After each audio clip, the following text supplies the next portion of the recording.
Welcome, everyone, to this Lakeville 194 School District work session on June 9th. It is 6 o'clock p.m., and we are getting started here. If we could do a roll call, starting with my left and going around. Bill Holmgren. Kim Baker. Michael Bauman. Matt Swanson. Carly Anderson. Brenda Albrecht. Michelle Humphrey. Brian Thompson. Emily McDonald. Paul Carbone. Tracy Brohold. Joe Burke was guest. Great, thanks. And Amber Cameron. With that, we'll get started. Thank you, Joe, for being here tonight to discuss the arena's annual report and budget. So All right. I'll turn it over to you. Is that okay? Okay.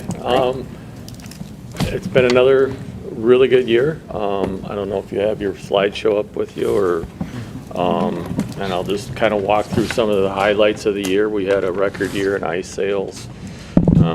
We actually doubled our revenue since I started in 2020. Since our high in 2019, we hit our double this year going into this year, so excited about that. First thing I like to just point out for anybody that's new is we are a joint powers agreement between the school district and the city. So we are a separate entity, and I report to Michael and a few other board members and Carly. But we do not use any public funds to operate. It's all paid for through revenue that we generate. So we are very proud that we have never dipped into any public funds to operate in the 16, 17-year existence of Lakeville Arenas. And I think that's attributed to the past managers in both the school board and city. So we had our first full year of the pavilion, the new pavilion rink outside, and with some improvements I'll talk about on that. We had another record year of ice hours sold. We had over 6,600 sold. We had Maggie Flaherty, a Lakeville resident, that won the Walter Cup 2 years in a running with the women's hockey team. We launched an inaugural hockey camp, mini mite hockey camps in 2005 as we started into our programming. We hosted our first figure skating competition event, which was brand new. And our Learn to State again became a record attendance. So our ice hours I mentioned are up 549, which is in new programs and tournaments and off-season programs since we expanded the ice arenas to 24/7, all 12 months a year. We used to operate much less. LHA bought quite a bit more ice because of the pavilion rink. Adult hockey hours are up 132 hours last year, and our pickup ice sales are up 45 hours. So again, we're growing in every aspect. Our mite leagues, our skills competition, and I'm excited about some of the new things we're launching this year, which I'll talk about a little bit later. Highlights, again, Lakeville Hockey Day is always a very strong event. We hosted a Pee Wee tournament, a regional tournament in 2025, and a state tournament in 2026. So that's in the world of hockey. That's a pretty big deal to land one of them.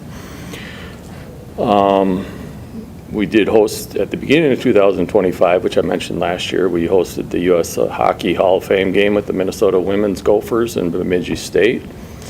Our Heritage Figure Skating Club continues to host an annual event, which seems to get more popular every year. So from that standpoint, an update on the pavilion rink, which year 2 upgrades. We learned a lot our first year, especially with the wind and the sun. We had trouble making and keeping ice in the beginning. So there's a picture. You can see the new sunscreens installed. They'll be stretched this year, so they'll actually almost look like walls. But that's Sun melt ice. Sun melts ice, more so than I thought. Our ice plant didn't quite cover it. Paying attention in chemistry. I was gonna say, when that was first open, I had one of my kids was practicing on there, and I put my snow pants on and my jacket and just walked around the rink because there was so much cold wind. It's It was cold. cold, yeah. But So this thank year, we finally, we got all the locker rooms completed, the heaters in. We'll have the heaters over the benches and so forth. And all this is upgrades that we're doing ourselves in order to stretch our dollars. So it'll be almost enclosed this year, outside of some areas, but everybody did comment that it was much warmer or, much better this year than the opening year where it was completely wide open and it was difficult, which I knew the novelty of it was going to wear off after a couple of years, but it wore off right after the first year. So, and it's got footings in for permanent walls, so the sooner we get to that world, the better. But it's been, actually, I'm very excited about it because I think the off-season, once we get the summer events going in there, it's going to be a community asset, not just a hockey asset. You know, with quinceanera, we already had a quinceanera in it, and a lot of community type events. So I'm excited about that end of it. Español, what does that mean? So, I'm sorry, I didn't see. I'm going deaf, actually. So. It's a 15th I birthday assumed you were party. speaking Spanish, but yeah, I don't do that. I said quinceañera. Yeah, quinceanera, that's all I know. 15-year-old birthday. Yeah. So from a financial standpoint, we had another very good year. Like I mentioned, we were almost pretty much doubled going into this year. We were double. We do hit some roadblocks with electric is very up, so we have amended the budget is in the packet. And there's a lot of notes on what we did to adjust the budget. We're in good shape to meet, but electric and some of the utilities are way up and some other things, but we're in good standing, good position to adjust that. But as far as growing goes, I want to point out a couple things on our revenue. We started diversifying revenue when I started 6 years ago, or 5 years. It's going to be 6 years already. And ice rental revenue right now is one of our biggest growth, but our programming has taken off this year. This is our second year at camps, and we saw an increase of over $100,000 just in our Mike camp. We're launching a whole bunch of new, that's what we hired a full-time programming person, so we will see our revenues, the diversified revenues, which is our Learn to Skate program, our programming, which went up $26,000 last year, or this year it's going, or $67,000. It's going up 100, probably be up $200,000 this year. So, and the reason I bring some of this up is it used to be probably 90% of our revenue came from just ice rentals. That was, we sold ice and we skimmed by, but ice rentals are now only 72% of our total revenue base. So concessions, we had a record, well, we had an equal year in concessions, this is $300,000 a year. So now we're revamping that and going to go after the $500,000 mark. And I said next year we are launching all our new programs. So we're excited about that.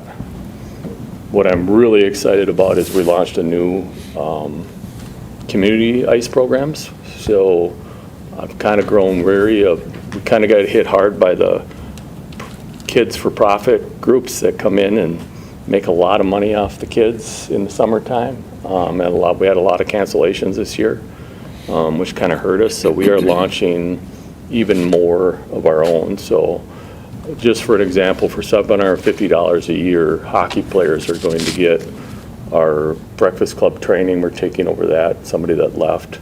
So that's all year before school, before classes. That's a popular training program. We have our Might Leagues.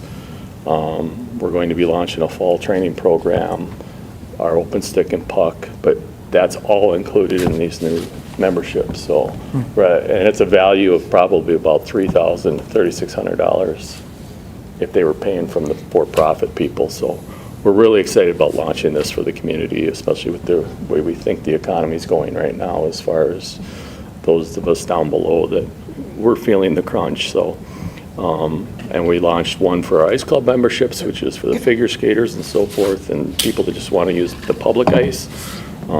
So I think that's the most exciting thing about coming up next year. We're anticipating some very large revenues from that in addition to that. So I'm sorry I go off on the financials. That's my favorite part of this job. So I apologize. I'm droning on, and I know I've been told in the past you need to back off on that. Just hit the highlights. So with that, I'm going to close. And if there's any questions or comments you'd like to share, the budget is included. We're required to submit this to the school board and the school district simply for comment. You don't have to vote or approve anything. It's just any comments. If you don't have them now, you can provide them to me at another time, and I take that back to our board before we adopt the budgets. So, Yeah, Matt. Random question. What was the construction between Hossie and the pavilion? So we're putting in the dirt that's there piled up. We're taking containers. We're going to put 2 of them together on one side and one on the other. So there's going to be a concession stand there with a container roof that we purchased that is just for containers. So we're going to have a concession stand there, and that's really geared at the summer events.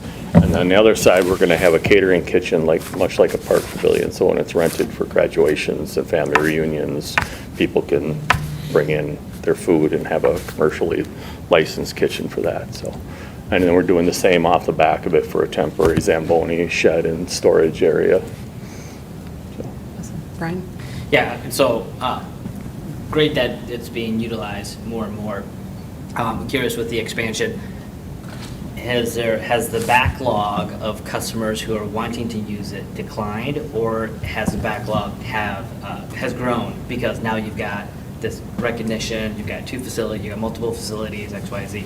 That's my first question. The second one is that with expenditures going up, it does look like you guys are increasing rates, and so I guess I'm curious to know that, are the rates going up because the utilities and and that's the factor that's going up, or are we looking at other ways to cut costs so that the rates stay stagnant while other costs go up?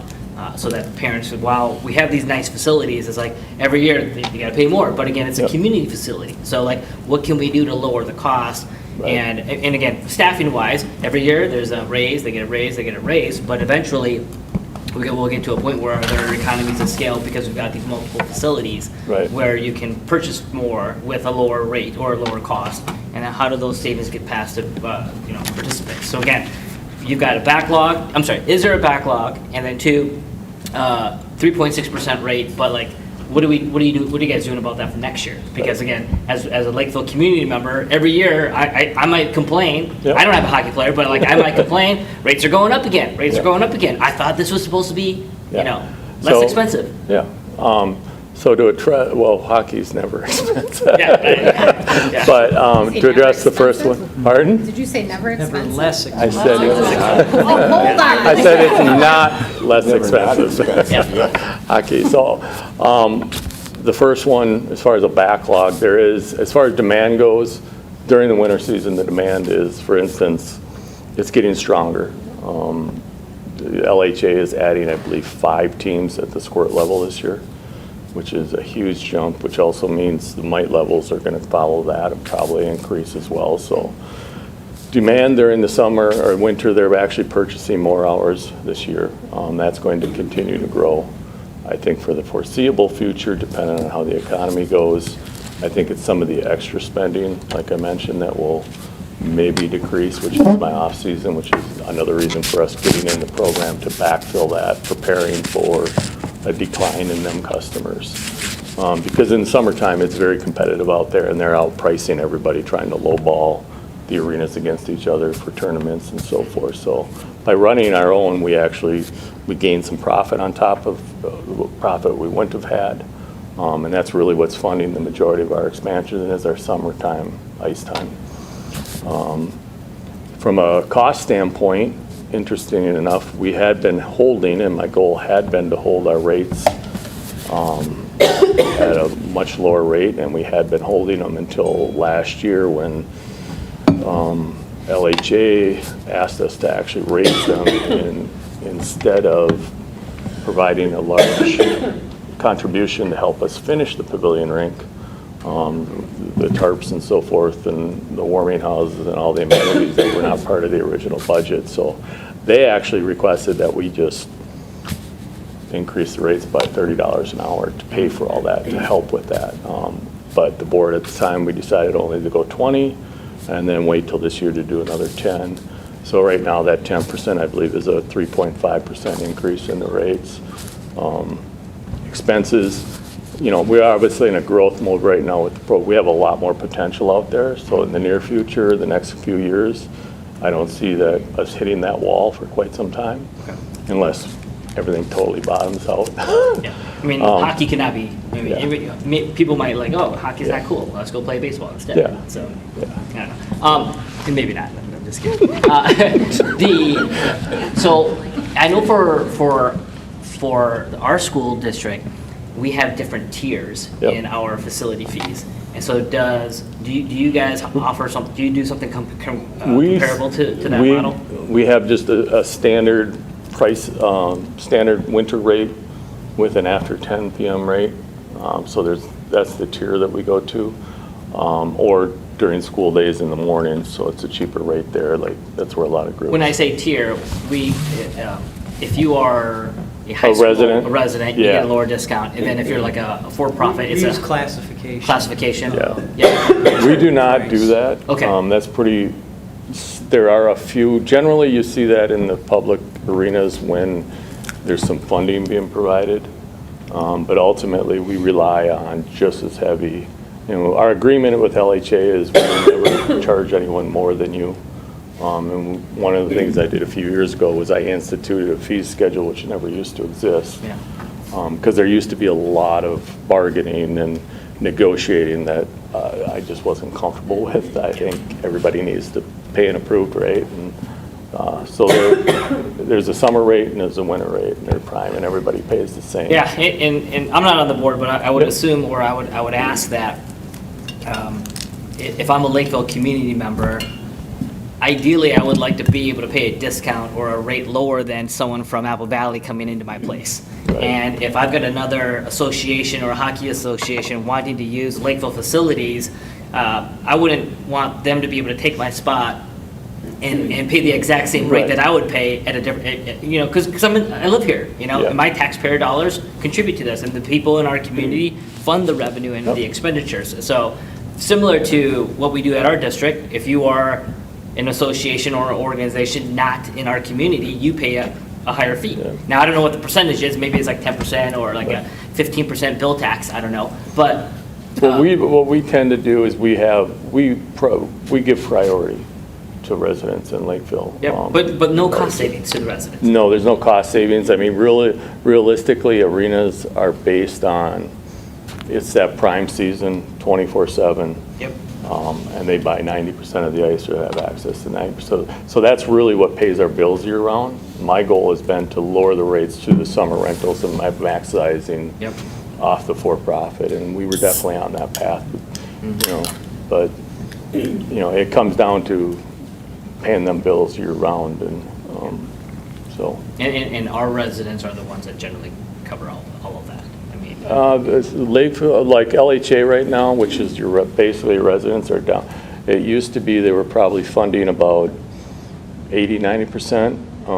I have that down now to, they're probably, I think the last time I ran the numbers on it was down in the 60%. So we're making headway on non-resident paying Joe, their fair Can I ask a share. question? Because we're the school district, Yep. right? And so I love LHA. I know your members.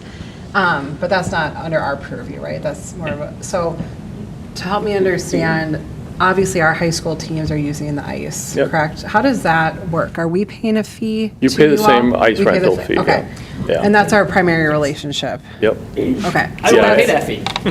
I mean, let me rephrase that. For-profit model. I understand, but Yeah. I think, if we're going to be a part of this, I think that our district, our students should be able to get a discount or should have a lesser fee than someone else from another community, from another district. That's all I'm saying. Like, that's my point of view on that one. But Joe, what I'm hearing you say is There's 90% are really no Lakeville. other users during the winter now, and we rewrote the policy for LHA because it used to be LHA got this many hours, Yep. then they would jump, high school always gets their hours first. Then it would jump to LHA. Then we would go through because Rosemont or neighboring communities some of them are part of, so it's based on their student base, are part of Lakeville, their residents. So then we give some to Farmington, some to Apple Valley, so we'd have to go through a whole step, which we cut that out. We rewrote the policy so that LHA gets everything they want first, and the school district, so. And it's been a little bit of grumbling at the other communities who, Yep. well, we have residents too, but the majority are well taken care of and are put on top of that. So the increase then also impacts, I'm assuming, our budget.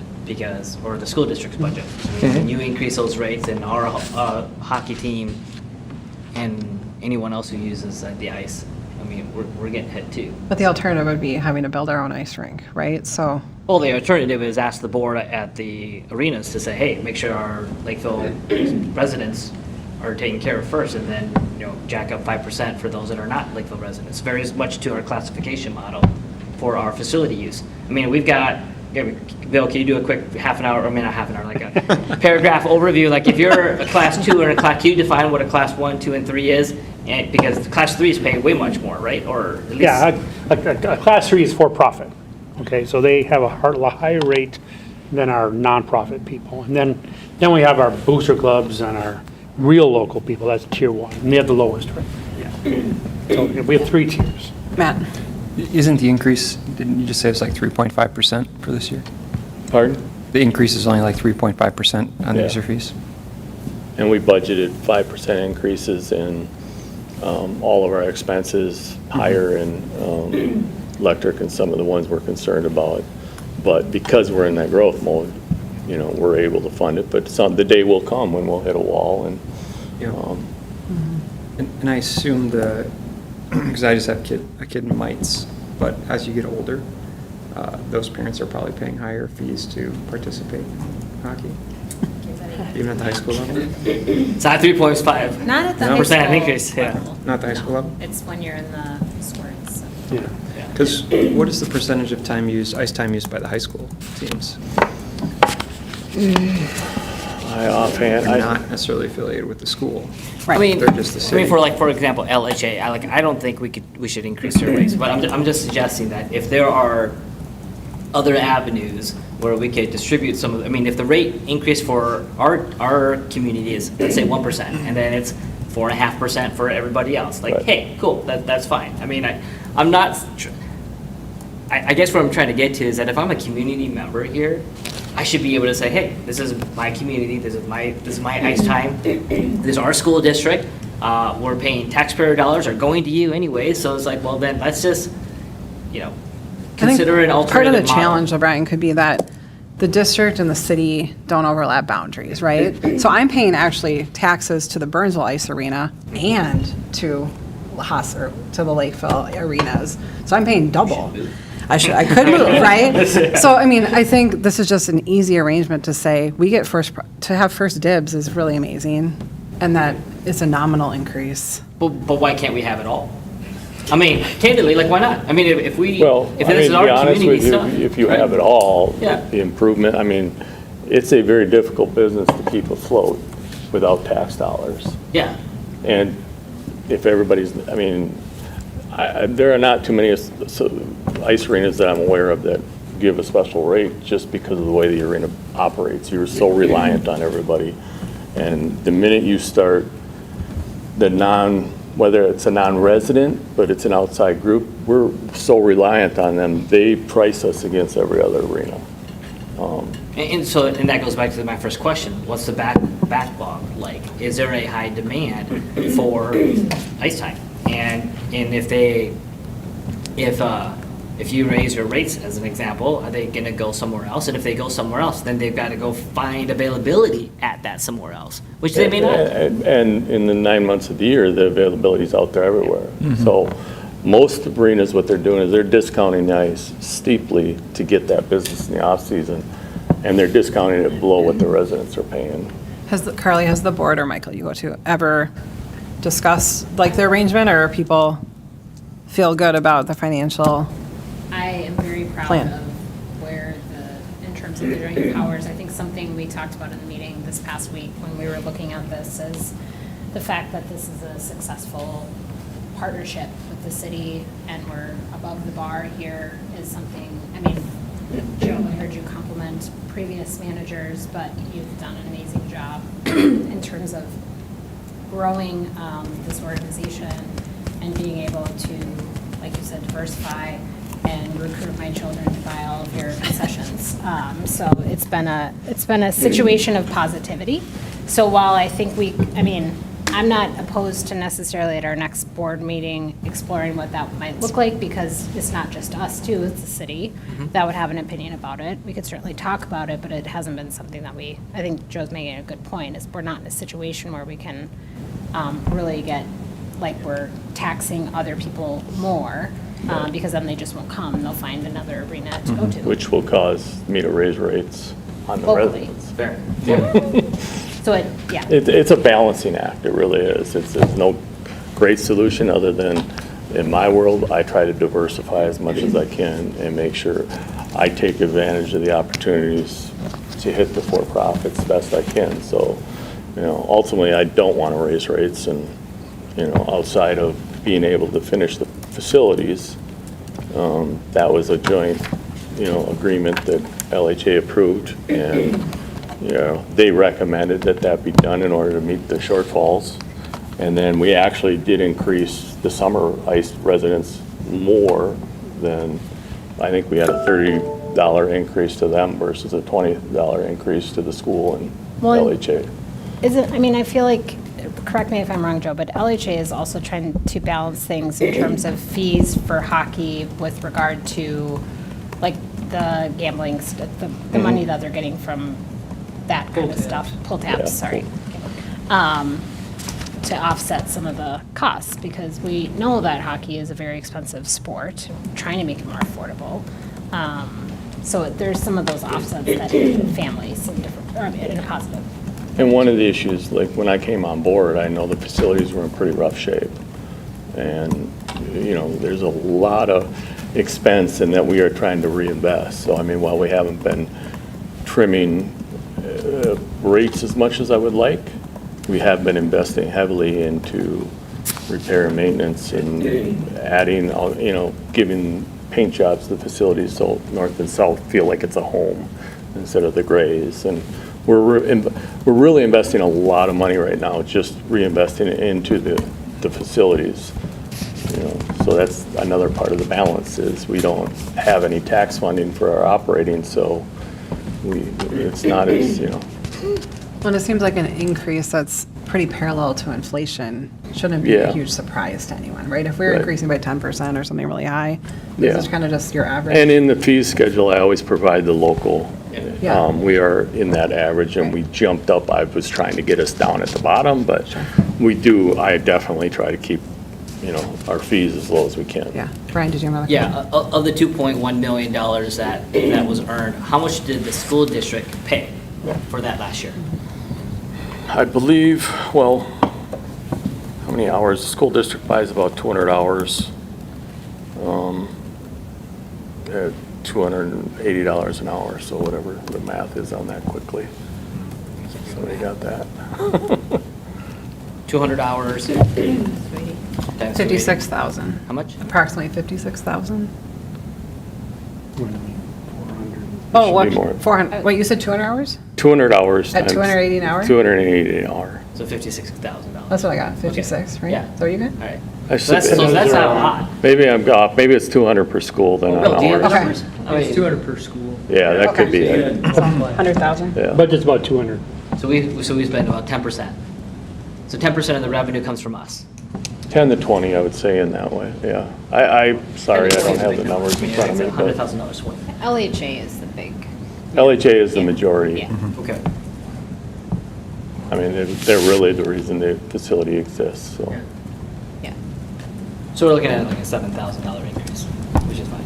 I'm not saying which is fine, but it's, yeah, we're spending, we're contributing 10%. But more importantly, the school district gets first dibs, and then Yeah, that's. LHA gets second dibs, and then everybody else gets. Yep. Any other questions? All right, thanks for coming. I just want to say, great job, Joe. The board was universally thrilled with his. Thank you. Thanks for coming Thank tonight. you. Thanks. Thanks, Joe. Yep. All right, with that, I'm going to turn over to Mr. Holmgren to discuss the intent to sell bonds. I wanted to take just a few minutes to talk about this resolution that'll come to you at the next board meeting. Also have Shelby you sit in the back from Ellers in case we have any other questions. But as you know, a few weeks ago, we passed a new bond referendum to do the additions to the middle schools. So now this will be our first borrowing, as we talked about. Instead of just going out there and borrowing the whole 139.6 million at once and then paying interest and all that, we'll tier it up. We'll borrow multiple times to save some interest costs. So this will be our first borrowing here in September. Okay, so this is what this is. It's putting in place the sale, it's starting the wheels in motion to have the sale on the bonds. You look on page 2 at the top. You see we have here setting up to sell $70 million. There's a second piece to this resolution which helps us. It's number 7 on page 3. And you see there it says reimbursement from bond proceeds. So if we get any type of billings from the architect or from the CM here in the next couple months that we need to pay, we can go ahead and pay that, and then we reimburse the general fund when we sell these bonds. So that's also what this resolution is doing for us. I wanted you to be aware of it, so when it comes to you in 2 weeks, we need you to pass this and put it in motion so we get a sale ready for September. So I don't want to be like too gambly, but like, could we get the full amount and then invest it for the next 2.5 years? Well, there's a thing called arbitrage. Okay, so if we make more money in interest than we pay, we get to give it to the IRS, 100%. So the answer is, we don't want to do that?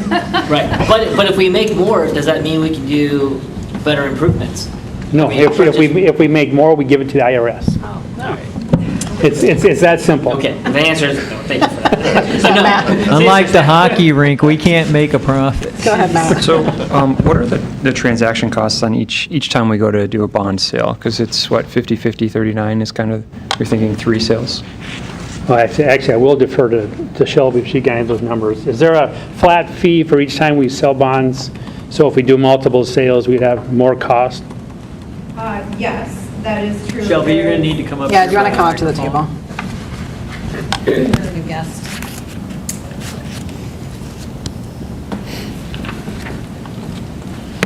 I was just going to pull up the facilities maintenance bond that we did most recently for an example, even though that's different. So there is sort of tiered pricing that goes along with each issue. So you have the rating fee, you have our fee, you have the bond fee, and then you have some general county fees. And so if you think of the $20 million bond that we issued recently, here's my data on that. That total fee was $133,000. So there is some additional costs associated with it, but when you talk about sort of a 5% interest rate on $139 million, you're more than making up for that in terms of how much additional you can save in terms of levy dollars. Yeah, and I guess, because that was my next question, depending on the cost, do we save more on the interest costs by splitting it up into more than 3? Because how quickly are we going to need $50 million? And I guess even with the $139 million package that we're looking at, doesn't that provide us some leverage to work with our contractors and say, hey, you can wait on some of these things? I mean, I understand materials will have to be purchased, but not right away, right? Well, most of the contractors aren't going to wait for the money, okay? We're going to pay as they do the project. So as they incur costs, they bill us.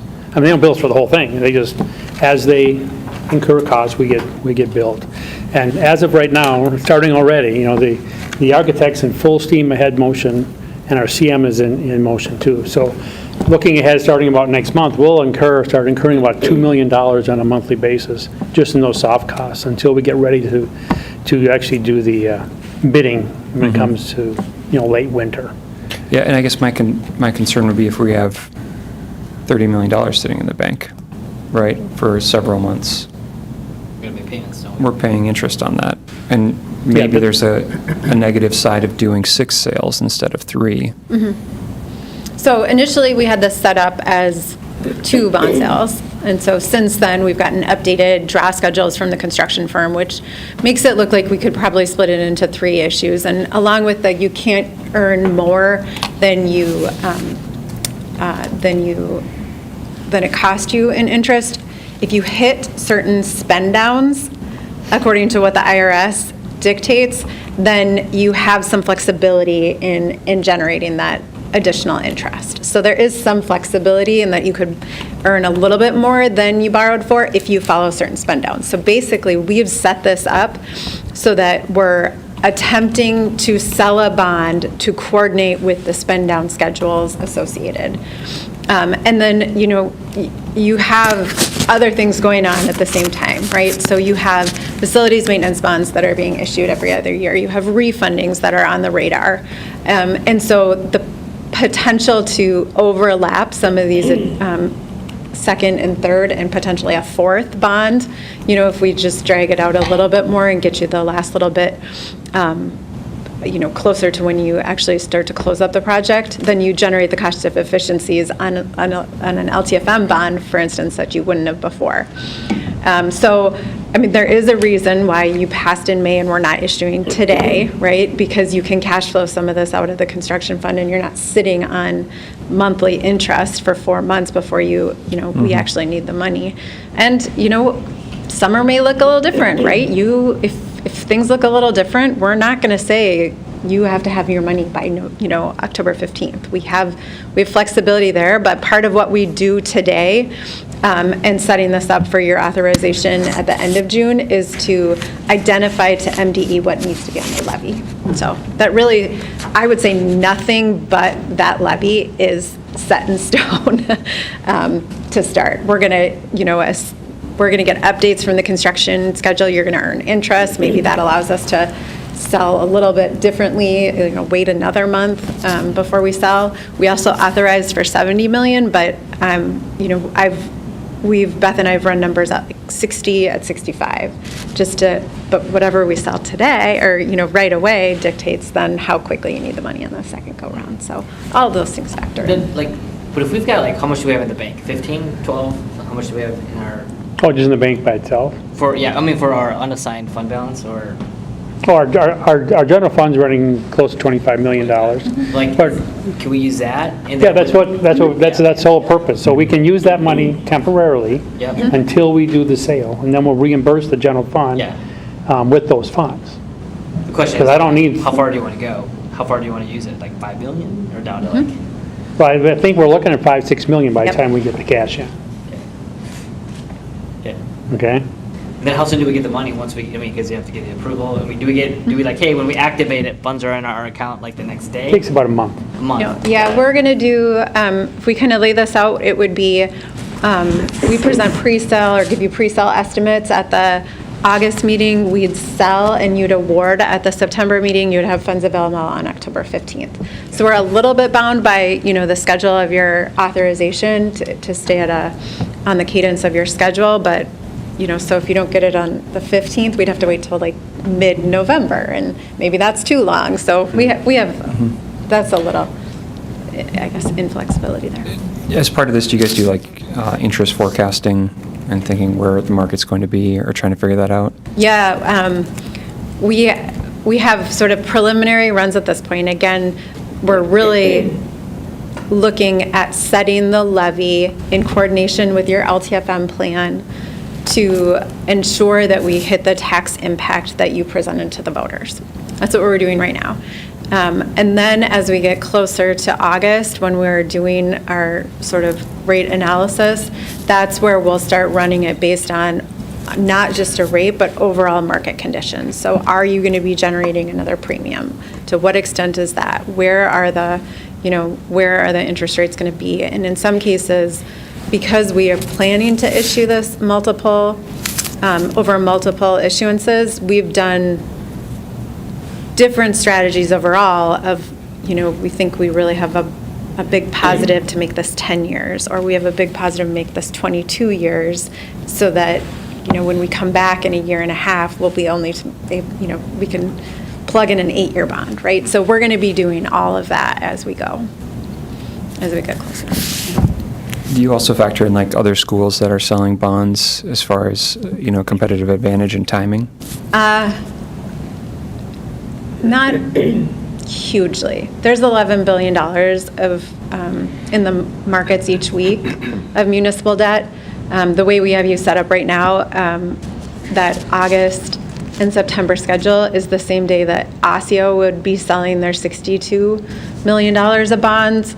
I don't think it's really gonna, I think there's enough demand out there. So, I mean, I guess I'll put that out for you since you asked that, maybe we want to move it, but 62 million and 50 or 80 or 70 million, we've certainly sold more. So it has to do with the block sizes, where the, where the demand is, but. When is Wyzetta selling there? Wyzetta is also selling right around that time, but they're splitting up into multiple issuances as well. Well, I'll look it up. Let me see where we have that. They'll be selling ahead of you. They'll be selling a month ahead of you, I think. Okay. Is there value in paying things like ahead of time? Like at least not the labor, but at least the materials? Because if we get a bid back, they would probably know we're gonna need X, Y, Z of this and that and that. And I'm imagining if you're gonna buy it a year from now, there might be a 3.6% increase. And so it's like, does it make sense? But again, if you take out the loan, you're paying interest on that for the duration by the time you need it or not. Right. I don't know. It's kind of a trade-off, right? Yeah, you guys Either you have pay to- more interest or you get a better deal on it. I'm not asking for financial advice, but I think there's a new Fed chairman, and so does that play a part in, like, what do you think it's going to look like in November if I choose to move into a different house in Lakeville? I would defer to your realtor. I can tell you what the taxes will be. I have a Bill question. When will we as the board start to see the contracts, or the proposed contracts for the different, subcontractors, contractors? So you're gonna see, it'll pretty much all come to you in one, well, we'll probably do more than one package, but until we get the specifications written out, it's gonna be, like January, February before you see any type of bids come to you. Of next year? Yeah. So then I guess, so what's going to be done between $50 million? Actual stuff. The architects don't work for free, okay? Yeah, our And $50 million, I think we might be running over. but- we are looking at $2 to $2.5 million on a monthly basis for all our soft costs in through this fall. Then when we do the bidding, some of those contractors are going to want money immediately to buy materials. So that money will go pretty quick as we get into the spring. But like I say, we don't know what those numbers are until we get there. So it seems like our calendar for this project is falling in line with other like projects for other school districts, or like we're not out of the norm in how we're doing this, in other words. We are on the norm, yeah. We're out of the norm? No, we We are the Are norm. in the norm, yeah. Yeah, I mean, I feel like, I think I have to respect the expertise here in the room of like, here's how you drive forward a project like this. And I think the questions are good. I just don't think I know better. So I'm looking, I want to make sure that we're selecting you and the right firms to make these decisions with us, but really want to rely on your expertise. Yeah, and thank you, I guess, ahead of time for the flexibility, because if we do, have conversations in your fund balance, I mean, right about that time, you'll have preliminary audit numbers and you'll know what's in your fund balance, and you were sitting on, the 20 million from the LTFM. So at some point, you just want the funds and the regular accounting to go with the exact amount of money that you have to allocate towards this. But if we can push back a month, I mean, I don't think it's going to hurt, and I think it, again, it'll save a month of interest costs on $70 million, and if we can lower it to 65, I think all of those things are worthwhile. But the other side of the coin is, while we're trying to balance all of those things, you will be earning 5%, on $70 million. So we really want to maximize the the interplay between making sure you earn all of that, because you can spend it right back on the project, and being able to keep it and not send it back to the IRS. What do you, I mean, I know it's too early to tell maybe, but what do you think will be our rate on these bonds, at least the initial? 4.5, 4, I mean, they're continuing to go up. I don't think the Fed has given, and, you know, even with the change over, I don't think there's any indication that they're going to lower interest rates. And so, you know, it sort of goes to the overall demand in the market at that time, and, you know, we'll keep an eye on that. You know, it's nice to have the flexibility of the 70 million, because we could just move, you know, that number up or down by a little bit at the time, move the number, not over the 70 million, but right, you know, if we're estimating 65, go to 70. My biggest example was when rates were lower and we anticipated selling 200 million for White Bear Lake, we ended up selling 250 because, you know, rates were low and they were paying no interest on that. And there was also, so you can't time the market, but you can situate the district in the best possible scenario. Can you provide maybe, not some peace of mind, but just like, what is the, I joined when we were wrapping up Highview Elementary, and the talk was like, oh, this was 45 million or 50 million, and I don't know exactly where we ended at. Did we? I don't know if it ended up being 55 million or something like. Can you share with us what was that experience like? Was there cost overruns? Because this particular project was what, 3 years? Is that? I believe. I think Hy-Vee came in under budget. Did they come in under budget or over budget? Well, we had to make changes, right? That was right in that incredible growth of inflation costs for construction. Lumber was super expensive. So the first estimates that came forward were over the amount of money that we had available to do the building. So we had to go back and re-engineer the building a little bit to get the cost down to fit within the funds we had. Once we did that, we did come within budget, but we did have to make some changes to the building to make sure we were under budget. It came in ahead of schedule. I think that something came in that was really, it came in ahead of schedule. Anyway, we got that all, because the building was actually done Yeah, early early, summer, yeah. right? We didn't need it till September. So it was great, because we had time to move in and get the furniture in, and everything turned out really great. So we did have to make some adjustments on the front end to make sure we made it through. Because the levy amount is the levy amount. We can't ask for more. Right. And so, like, what's lumber going to be like 3 years from now or 2.5 years from now? No one's going to know. But I'm just saying, it's a long project, and so I think it's good to have some flexibility of how much cash you pull out, but also if there's cost savings now. I think in the airline industry, don't they buy gas? They buy oil like 9 months in advance or a year and a half in advance at a certain rate. So I don't know. It's a big project. So We sort of leave that, I mean, we leave that to the construction firms. I think they build in a lot of that. There was a period of time where we were doing a lot of HVAC projects, and they were wanting to buy all of that immediately before, like, the tariffs went into effect. And so they are monitoring that for purchases ahead of time, and when they provide a draw schedule to the district, I mean, we all know it's going to be wrong, right? It's going to be. It's usually they're the gonna change it. contractor that's buying the materials and then billing you for it, because otherwise, if we're trying to order it, they don't get their markup on it, and they're not happy. And so if you bought it, you don't pay taxes. If they buy it, they do pay taxes, but they can buy a quantity, and so there's a whole strategy there.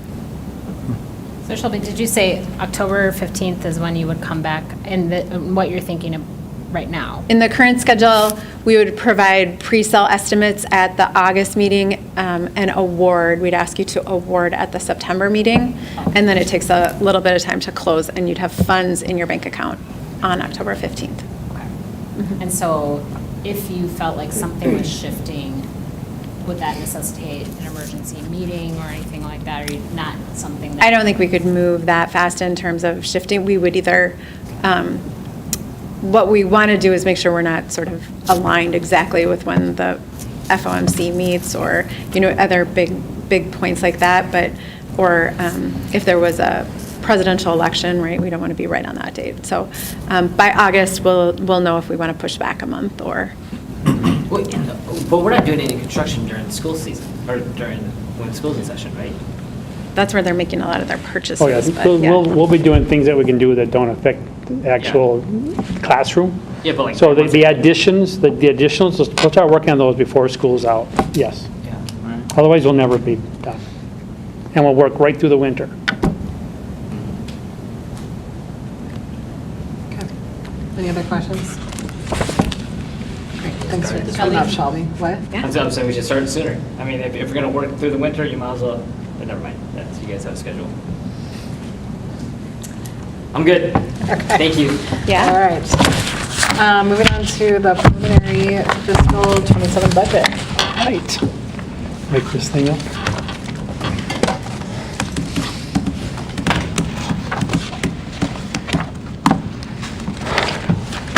Okay, we're going to go back through the fiscal year 27 budget. We talked about it a month ago with a kind of a first blush across it. I do want to thank some of my staff are here tonight. Jill Danley's been with us for a long time. She's now our Director of Finance. And Jackie Dulac, she's our manager, our finance manager. I want to thank both of them. An incredible amount of hours of work has gone into putting this budget together. When we look at putting our budget together, it actually starts about September. If you remember back talking about our levy back in September, that's for the next school year, so 9 months out before we do that. But our main work happens during the winter, right after we get back from break. We'll give you our 5-year projection, what we really think is going to happen to that budget over the next few years, and then we'll start going through detail of our budget. And that process is we go meet with every single department, every single principal in the school district and look at what their needs are. Do we have big changes? We have some real pressures somewhere, and we'll talk about that here in a little bit, but you'll see like in teaching and learning area, we did make some changes there going into next year and get some increases for things they really needed. So we feel pretty good about that. I feel good about the budget. It's a conservative budget, but at the same time, if you turn to page 12 out of the book I passed out.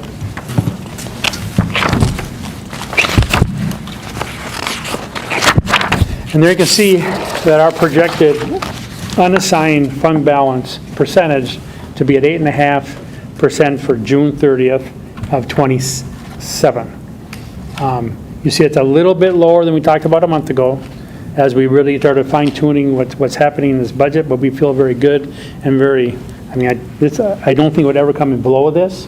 As I say, it was a conservative budget, so I feel good about what we're looking at when we look at our unassigned continuing to increase, even though it has slowed quite a bit. Now, if you want to move back to page 5, just real briefly talk about our enrollment.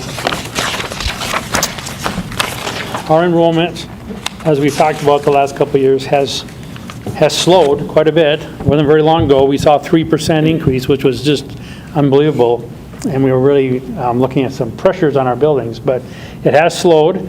Now, the pressures that we're going to see at our middle schools are still there. Those kids are already in the elementaries and moving forward. Okay, so even though our enrollment slowed, it's not going to slow in our middle schools. So for next year, for 26, 27, we're looking at a number of 12,130 students. So we've updated this number since we talked, last fall. So we watch this on a monthly basis. Well, I actually watch it more than that, but really looking at what's happening with it, because I don't want to bring you a budget that's going to be way off at the end of the year. Okay. So you're only projecting we're going to have 26 more kids next year? We're going to, yes. And we're watching it right now. We're not seeing that big growth happening at our elementary schools at all. But that's good because we don't want to over-predict like how many students we're going to have because Minnesota's a reimbursement state. So we'll pay for all those kids regardless of whether they're here or not. And then we have to be reimbursed. So it's better to be. Yeah. Well, and that's where we had that little bit of a issue a couple of years ago when we were seeing those 3% increases. Well, that's what we built into the levy, and by the time we got the money from the levy, well, we didn't get 3%. We got quite a bit less. So that's why we had that $2 million kind of give back, really what it was. We give back to the taxpayer because we weren't eligible to take it. Okay?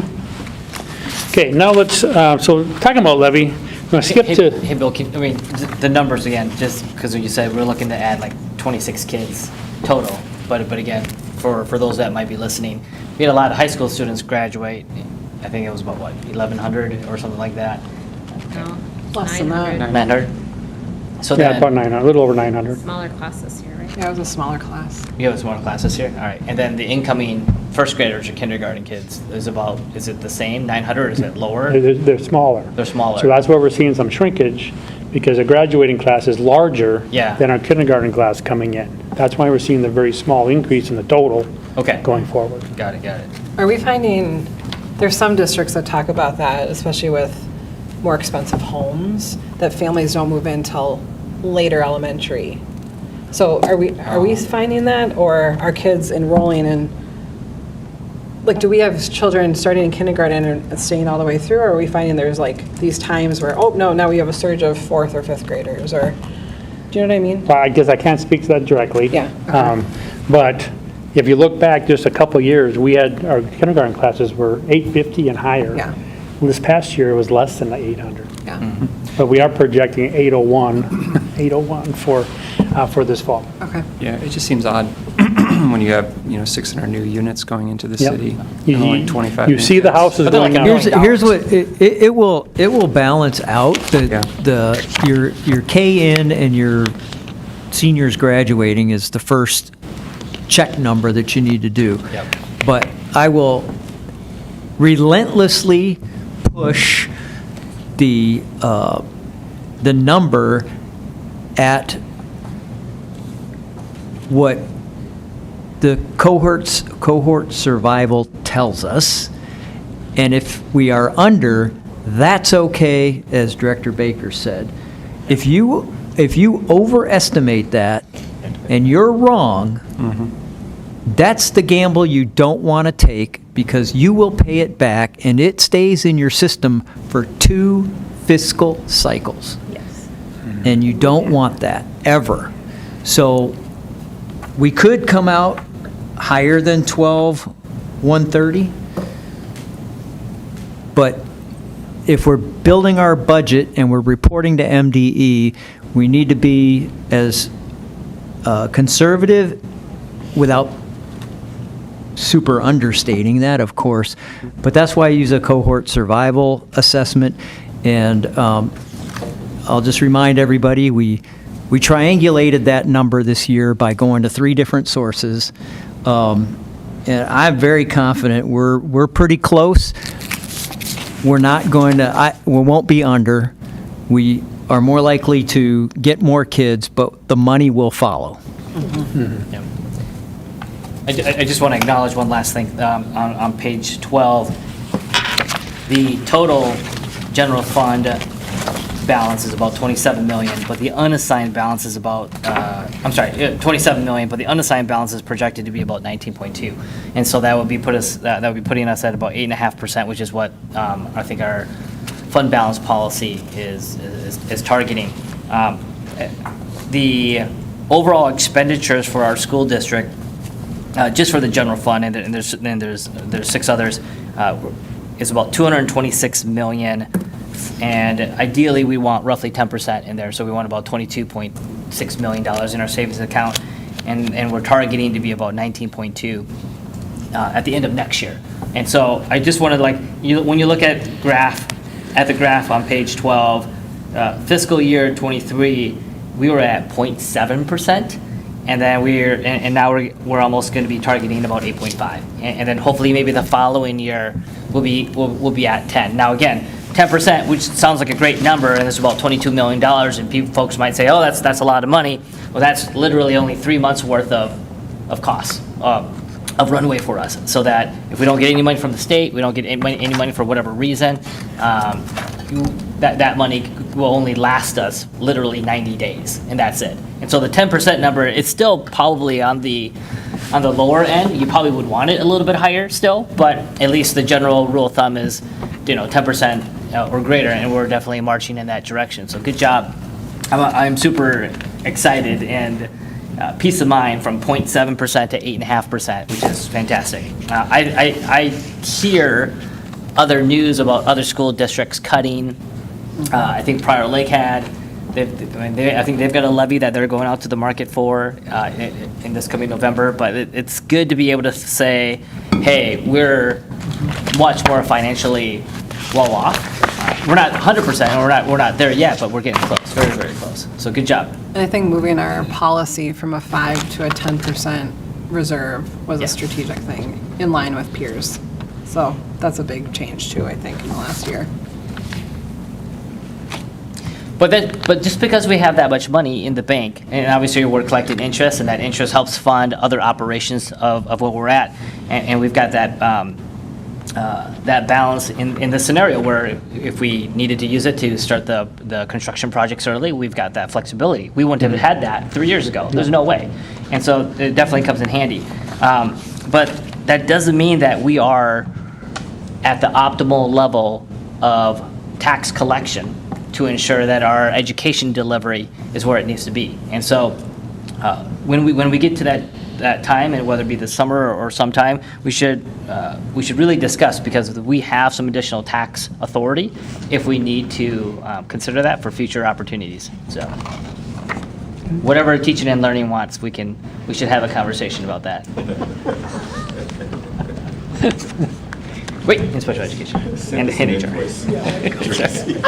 Sorry. Okay. Matt has a question. Yeah, I might be getting ahead of ourselves. Are we up to page 12? I'm looking at separate. No, Do you have other I think we things? went back. I was going to jump to page 40, just for a minute, just so you can see the levy. Okay. Okay, you can see the change in the levy. It is a rerun. We talked about this last September, and we okayed it in December, right? But you see there on the front, on the top side, the unassigned components, you see that our increase is $1.3 million from our levy for fiscal '27. So I just think that's a positive sign and puts us in good shape. Now, we will jump back now to page 11. Oh, I'm sorry, can you explain that? The 1.3, that was for the levy that was passed in November. I'm sorry, help me In understand. December. Not the bond. No, this is the regular school levy that we do every single year. Yep, Okay, this page 40 is all the components that go into that levy. yeah.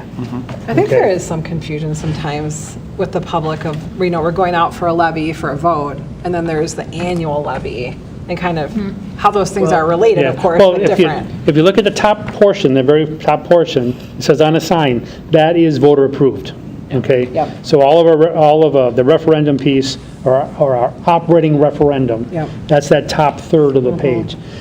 The next pieces, those are not voter approved. Those are pieces that the state of Minnesota allows us to levy for to cover these expenses. So you see the A&I grant, you see the Safe Schools money, okay? Vocational reemployment QComp. Those things are things that we can do where we don't have to go ask Yeah. every single year for the community to give us authority to do that. And for clarity, it's item number 4, referendum, or is that?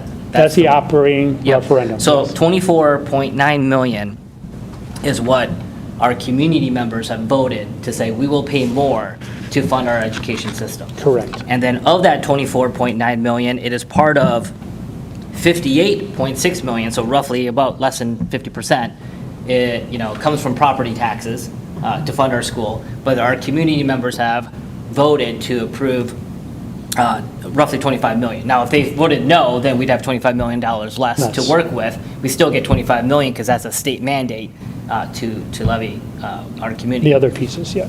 And so all the 58 million that comes from property taxes, 226 million is what it costs to run our operations. And so we get the other half, or the other 3/4 generally from the state of Minnesota. Correct. Okay, And that's all depicted in those pie charts. in the pie charts, yep. Okay. I guess the only other thing, maybe just to when we talk about Yes. whether it's voter approved or not, Yep. if you look at the debt service piece, that's where the money comes out for like what we just passed. Yep. It's money for the buildings, and that is voter approved. So that very bottom piece, the debt service, that's all voter approved. Okay, now let's jump to page 11. And here, we get a snapshot of what's going on with our revenue. Again, you'll see that our state sources, and that's going to be money that comes from the state of Minnesota, not through their tax levy. Okay, so we got 148, 149 million from the state of Minnesota. Again, our property taxes, they're at 59 million. Our federal sources, they're at 3.2. Can I make a recommendation just for the future? And maybe you guys don't need that, but like, it says property taxes, which is the third item under revenue on page 11. And it says 59.1 million. I'd love to be able to like break that out and say 50, like property taxes mandated, property Well- taxes referendum. That's page 40. Yeah, well, no one's gonna get to page 40, that's the issue. I mean, because we're spending $226 million. And while $59 million is coming from property taxes, only $25 million is approved by our community. And so while I think that's a reasonable number to make sure people understand that, yes, we are paying, your property taxes do pay for schooling, and almost roughly 10% is approved by referendums. And so I don't know, it's not a high, it's a high number, but it's not a high number, 10%. So, I don't know, that's an observation. Have you been hearing a lot of like questions about that? I have not. Oh, okay, I was just curious, like. No one probably is from asking community. questions about Okay. it, but I'm just wondering, if anyone makes it to page 11, they're like, property taxes, we pay $59 million. Well, is it $59 million in referendum or $59 million in what? How do I vote no for this? And the answer is, you really don't. You get to vote no for only $25 million of it, if you want to vote no. The other $25 million is mandated, right? Or you can vote yes. I mean, or yes, or you can vote yes, but it could be misleading, is what I'm saying. So you're saying people think that they're paying 59 million, or the community is paying Correct. $59 million. That the board has on- approved $50 million of, yeah. Well, they are paying 59. Yeah, let's they be are paying. clear. They are. They are They paying. are, 59. but they're choosing to pay What's 25. mandated versus optional. Yeah. Yes, yeah. They're choosing to pay, they have voted to pay half of the 59. And the other half, they don't have a choice, according to the Is state. that correct? That's correct. Okay. Okay, let's move on to the expenditure portion of this same page. You see here, we broke it out by objects. You can see that our salaries and wages now are up to 111 million. Our benefits there, it's at almost 55 million. Purchase services, really no change. If you look at the PowerPoint that I sent out, you'll see the changes and the percent change. So when we look at the expenditures, our wages and salaries are up 2.4%, almost 2.5%. Or our employee benefits are up 9.5%. Of course, that's because of our insurance situation. Purchase services are up only 1.8%. Our supplies and materials are up 12%. Again, a big change in our teaching and learning and some of the materials that we're buying. That's why you see an increase there. Our capital expenditures, you see an increase there of $29 million. That is because next year we're buying new devices for the students. So it's a big jump. 19 million. You said 29? 29%. Oh, 29%. 29%. 4.5 million increase. Okay.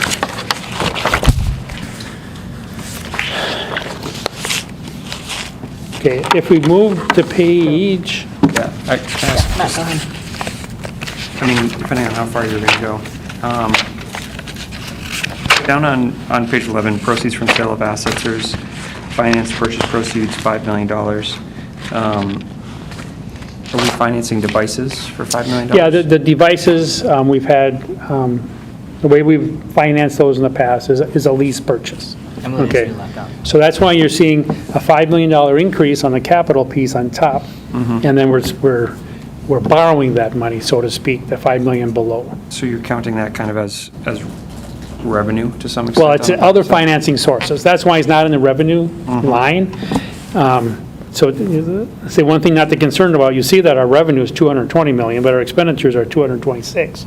Well, except that we have this money down here that we're bringing in that balances all that out. So then I guess what are the hard costs for the $5 million? Essentially the finance purchase price of the $5 million for the year? Because it kind of cancels it out, right? But we're Yeah, paying the interest on the the 5 new million. lease is at this point approximately 5 million. We don't have the exact numbers because we haven't bought the We haven't gone through that process of actually getting the quotes yet, but that's approximately what we paid last time. Okay. Okay? Yes. So I have two things I want to point out here, because we obviously just had a levy, so there was a lot of financial questions that were asked about our budget and making sure that we're being frugal with how we spend things. But I guess I was kind of drawn to that we had salaries at 111.2 million and then benefits at 54.7, and I was doing the math, which is approximately 73% of our general fund goes to salaries and benefits. Is that correct? Oh, yeah, if you look at it on your sheet, on the PowerPoint, Yeah. I have the percentages broke down. Oh, you did that. Well, wonderful. See, I was trying to like do the math over on the side, but I just think that's important to point out that the majority of our budget is people. Oh, right? absolutely. So then 73% of our general fund expenditures are salaries and benefits. And then the other thing that I noticed, because you have this so broken down from 4 years previous, we can look at like the employee benefits started at 42.9 and they've grown to 54.7. So that's like about 30%, close to how much things have grown just on the benefits side. But then I think that brings out that legislation that was passed with the family medical leave. Oh, that's in here, yep. Correct, right? Yeah, Yeah.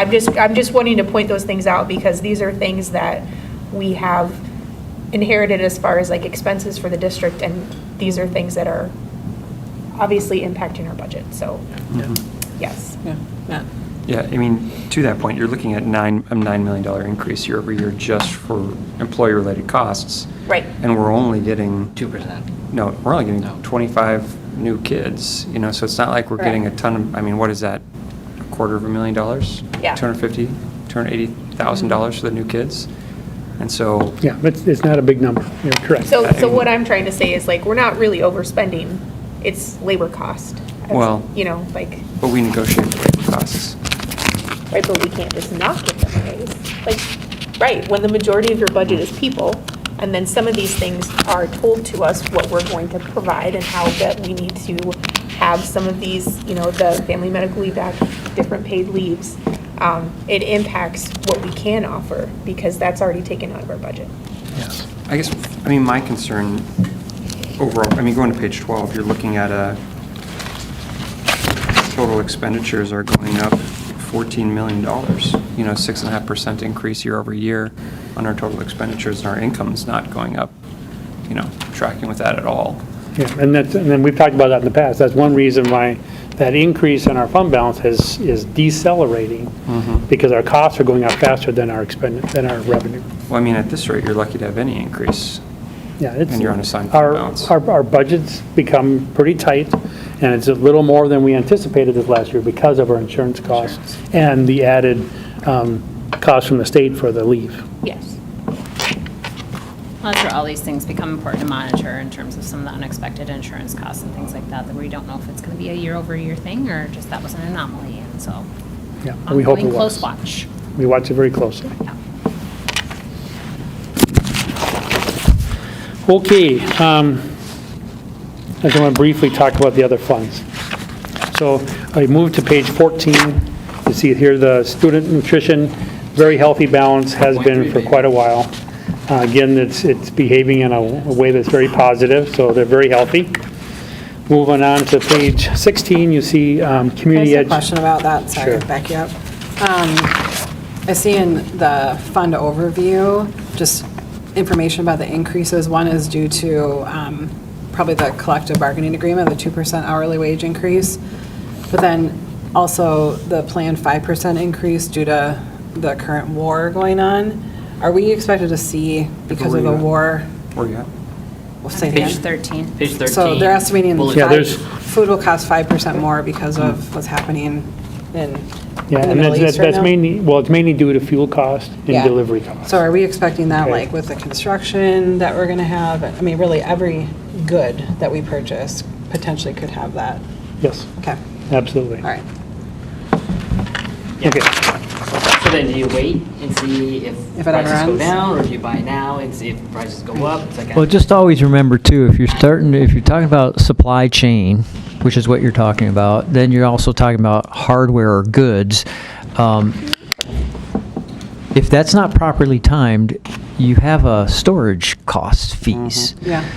So the idea to purchase them early to get, we'll call it optimal pricing, will get eaten up in your storage side of things. So it's just in time and pay as you go typically is what professional supply chain people are trying to accomplish on the regular, so that you have what you need when you need it, and you're not paying storage costs, and you're not paying too early, too soon, because that market shifts too. And I know we don't want to gamble too much, but I think that's another element of this that we have to consider. And fuel costs right now, because of the straits, that's a barn burner.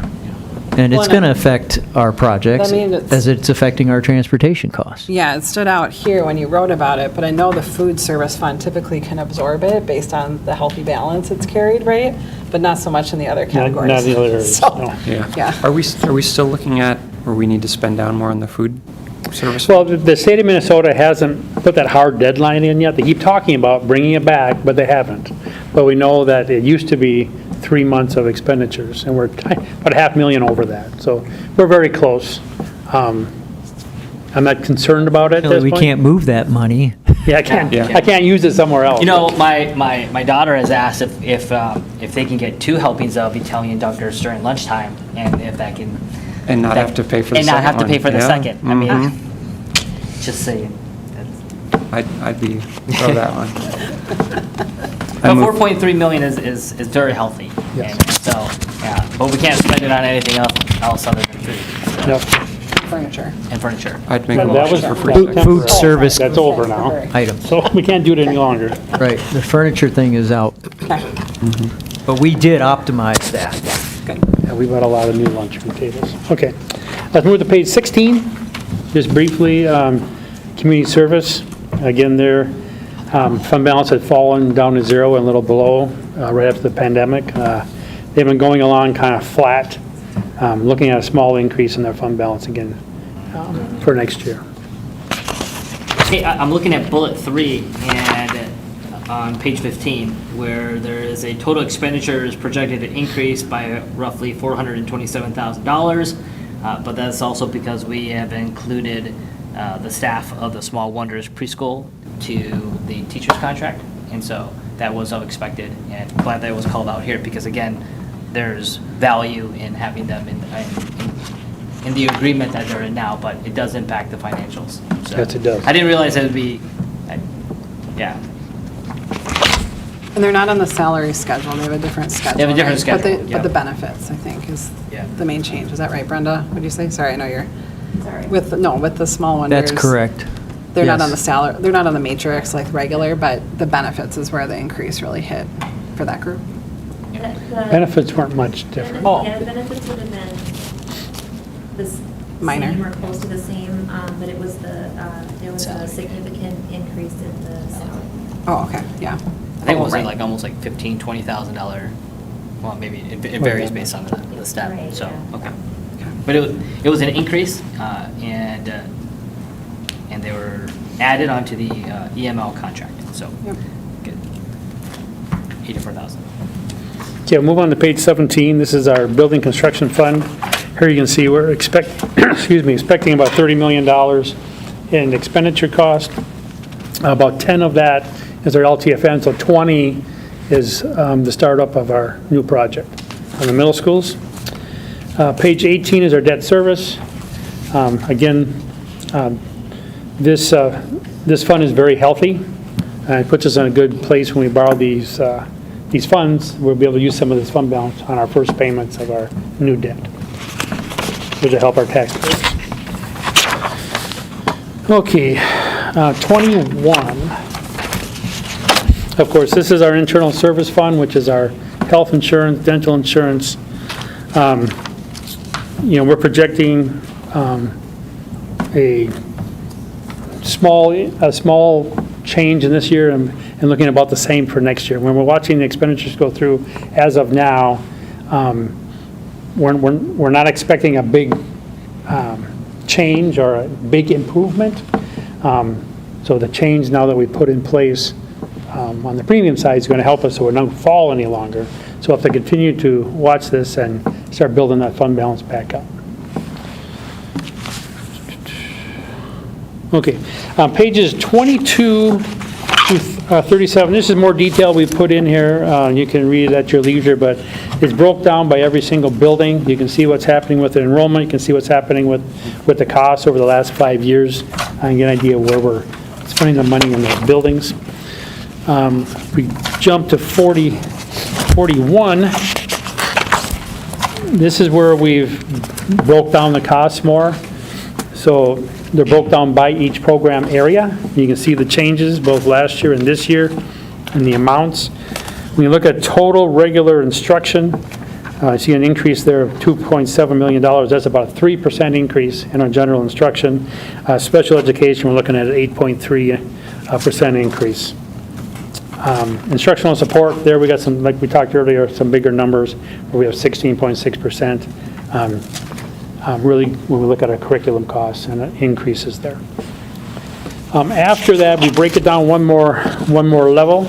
You can see that inside each of the program, then we're broke down by objects. So you can read that at your leisure. So you can see the changes on a very detailed basis. If we jump. Sorry. Hey, Bill, I'm sorry, I'm still stuck on 21. Sorry, page 21. Can I just quickly get clarity on fiscal year 26 budget? So this is a health insurance fund. Yes. And last year we spent $37 million, and that fiscal year ended, was it end of June? Is it June 30th? Well, we actually, lots of our claims run into the summer months, okay? Yeah. So if you had service with your doctor in June, but we didn't pay for it till July or August, that's included Okay. in the previous year. So then my question then is, in the fiscal year 26 budget, this current cycle, which ends in June in a few weeks, are we really targeting $36.7 million in spend? Yes, we are. Okay. And so that's with estimating what we've spent today, plus whatever we think is coming in June, plus whatever that might trickle in July and August? Yes. Okay. So 25 wasn't an outlier then? If that's what Well, again, I'm going to bring you a conservative budget. I'm not going to assume that it's going to be a lot less, even though I wish it was, right? Yeah. And it certainly can be, but we do not know. Right, but based on what you know as of last month, so at the end of May, you've got X dollars of spend that you have already had, and then whatever you're forecasting in June compared to, I mean, I'm assuming whatever we did last year is probably what is forecasted in June plus 3 or 5 or 10%, and then whatever you're adding in July and August as those claims trickle into the summer months, and then when you add all that together, you're looking at $36.7 million. Correct. Now, with the hope that maybe whatever happens in July and August don't trickle in, because that was the outlier, right? So we don't really know when the outlier, we don't know if last year was an outlier until We're not going to know until we get to August. we get to August. Where are we at right now? I mean, do you have a May 30th number? Yeah, when we look at right now, it's behaving exactly as it did the year before. So So we're right on line. we're at like 30 million? Yeah.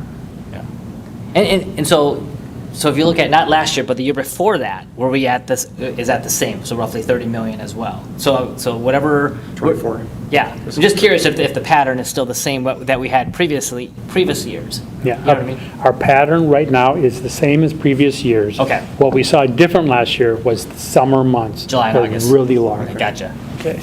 Okay. So we'll watch it, we'll keep you abreast of what's going on there, but we really won't know till we get to August. Yep. Really what's happening. Until So we see the claims that come in.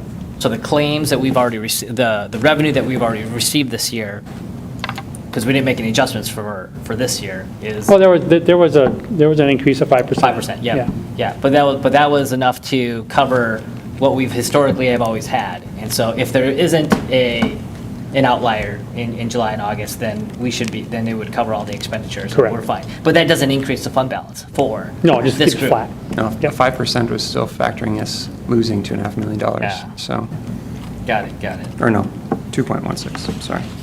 And again, healthcare is healthcare, you need it, go get it. It's hard to forecast when we just don't That's know 21. if July and August is gonna be an outlier year. So, Yeah, we're back, yeah, 41, yep. and there's nothing we can do right now, because we've already set the rate changes, it's already going into effect in July 1st. And if there is any expenditures that go above and beyond what we have in the fund balance for the health insurance fund balance, then the overages is covered by the general fund balance, which is the 19 that we have in our bucket, so. Correct. So we pay for it, not we, but the school district pays for it out of our general fund balance. But we do get that reimbursed when Correct. the health insurance fund balance Yeah, gets it- back up. Okay, It'll be like a temporary loan for the Yeah. fund's sake, Fund 20, I mean. okay. I mean, it'd come from another part of our budget, so we'd still be paying for it. Well, no, it'd be in Fund 20, so it still would come from future premium to pay it Future back. premiums, but then we're giving them a loan. We should collect interest. We probably will. Can I ask a random question? I'm just looking at the north and south high school populations, because I know part of this in terms of future planning is really kind of thinking about high school in terms of our big class coming there eventually. Page 22 and 23. So what I'm seeing is a very steady increase in population at north and a very steady decrease in population at south. So what I'm curious about that. And also too, I'm just curious about the budgets for both schools, given the differences that's a big difference in Okay. student population. Yes, north is growing, North is growing. south is shrinking when it comes to enrollment. It's been, for many years, it's practically the same number. It was unbelievable how close they were. But the year we're in and into next year, there's less at south. Do we need to redistrict high school? I didn't want to put that out there. So- but But from a budgeting standpoint, we're spending More at $2,000 more per every South student. So why wouldn't we just have more staffing at North to accommodate? It's the experience factor on your Cost of the staff. FTEs. Okay, we got more experienced people at south than we do at north, and they cost more. Yeah. So then this goes back to like, from a business or corporate lens, yeah, every department has a set budget, and then if you need however many resources, that's the budget you work with. Well, but this, I mean, so right now, Like you I would give mean, both. what I hear you saying, like right now, we're looking at 23, for instance. Many less students at North than South, but South had a bigger budget, which is not what we're seeing. But you're saying that essentially we have staff. We have more and senior higher- staff at south. Yeah, We And the do. higher steps Yeah. and lanes. which you can't, I mean, you can't move people exactly. Right. I mean, and I think that's where staffing allocation and budget allocations is, I would assume, have to be monitored and have some governance in place for that. Because if you hire, I mean, if you're a football team and you hire like the most expensive offensive lineman, and then you hire all 5 of them, like maybe you can't get a good quarterback because all your money's spent. So. I'm trying to be thoughtful of this because I think we do have to start looking ahead, like I'm not just concerned about the budget, but also these numbers and what they mean for potential bonds down the road for our high schools. And we've kind of talked about high schools. And so this is considering this development that's growing or happening by Walmart that is supposed to be really large, right? All of that is included in here, right? Well, these are actual numbers, right? There's no projection. These are kids that we've counted, Oh, so it's not counting okay? for potential. Right. We didn't speculate on new enrollment in high schools. So that could look pretty. These good, are actual. Depending on how The ninth that, grade class next year at North, 5:30. it's a big class. Yeah. Yeah. These are kids that we actually counted their heads. Okay. Well, But to you- Amber's point earlier about that, I feel like, I know that's a mixed development down there, but there's gonna be a lot of bigger houses that probably might pull bigger or older students potentially if. But I don't know. We all don't of know. that's speculation. I have was no wanting to data or research understand to those back all that up. changes. Well, I think it's a reasonable launch going. If it's a $700,000 home, I mean, you may not not have a kindergarten. I don't know. So, but, you know, Carl, I think you're right. I mean, it is interesting to see the numbers where you're roughly spending the same dollar amount, $21.5 million at both high schools, but Lakeville North does have 200 more students. And so while the revenue is, I don't know if you need more staff. I'm assuming you would need more staff there, right? Yeah, So- we allocate staff numbers Yeah, so by then the if number of you students. Yeah, so if you have more staff at North High School, then if you did the math, I would assume that the average cost of an FTE for Lakeville North would be slightly lower than Lakeville South, just because there's more staff there, but the numbers are still the same. The dollar value is still the same. So then you actually have more experienced teachers at Lakeville South. Do you anticipate, Brenda, or whoever, that kind of being cyclical with South though? Because everyone was hired at the same time when it opened, right? And aren't we kind of at the older end of that group now? Or they're just starting to retire? We had the majority of the staff came from when we were Lakeville High School. Yeah. There was a process by which teachers could apply to go to South when it opened. Okay. And so there was quite a number of staff that filled that building. And of course, you want to have a balance of newer teachers and more veteran teachers, but I think from the onset, if I recall correctly, we had a higher percentage of the staff that was more veteran at that time. Yeah. And they're still in the system, which is why you have a more veteran staff in that building, is that they're still there from when they came over. Yeah. Some of them are starting to retire now, Yeah. because obviously, South has been open for 2 decades Right. now, so, so you'll see that changeover, but I think that's a result of, so what happened is when all the teachers left Lakeville High School and went to South, then when North was established, all of those positions were filled Yeah. then with less senior, less veteran staff. So would it be helpful if there was another line item? Because on page 22 and 23, you've got spending per student, which is $12,600 at South and $10,700 at North. Do you want to see that the average cost of an FTE, and then you can kind of see the breakdown of what that looks like? I mean, I hear Bill saying that there's more senior staff. Yeah. Okay. I'm sorry, it was a random question partly because I'm also trying to think ahead with these numbers. So, thank you. Okay, then just briefly to finish up, if we move to page 51 and 52, that's all our capital budgeting, mainly our LTFM. You see that there, which we talked about last time. Page 53 and 54, these are mainly stat pages. These haven't been updated by MDE yet, so these are the same pages that were in the regular budget. They haven't changed yet. So overall, when we bring this budget back to you, in a couple weeks, I'll find my page here. Overall, all funds, you see that our budget will be at $335 million with an overall fund balance of all funds of $80 million. Just at a 30,000-foot look at it. So any other questions? That might be a question for Bauman, more out of curiosity. But on page 53, when you look at this rank of schools, and St. Paul and Minneapolis are obviously big districts, and they're also top 1 and 2 for revenue and expenditures. Expenditures make sense to me. And revenue too, but in comparison to like Anoka or 196, is it just because the state is funding those districts more? Or how are they so high? I think there are city, what is that term? The City the of, first class. of first class There's four- legislation there's that four- governs them. Okay. What is this? Oh, yeah, they're special. And from a funding perspective, the legislature has, they're cities of the first class. So there's that mechanism, and I'd love to explain it I to guess you, that but explains Burnsville too then, being third, way down on the list.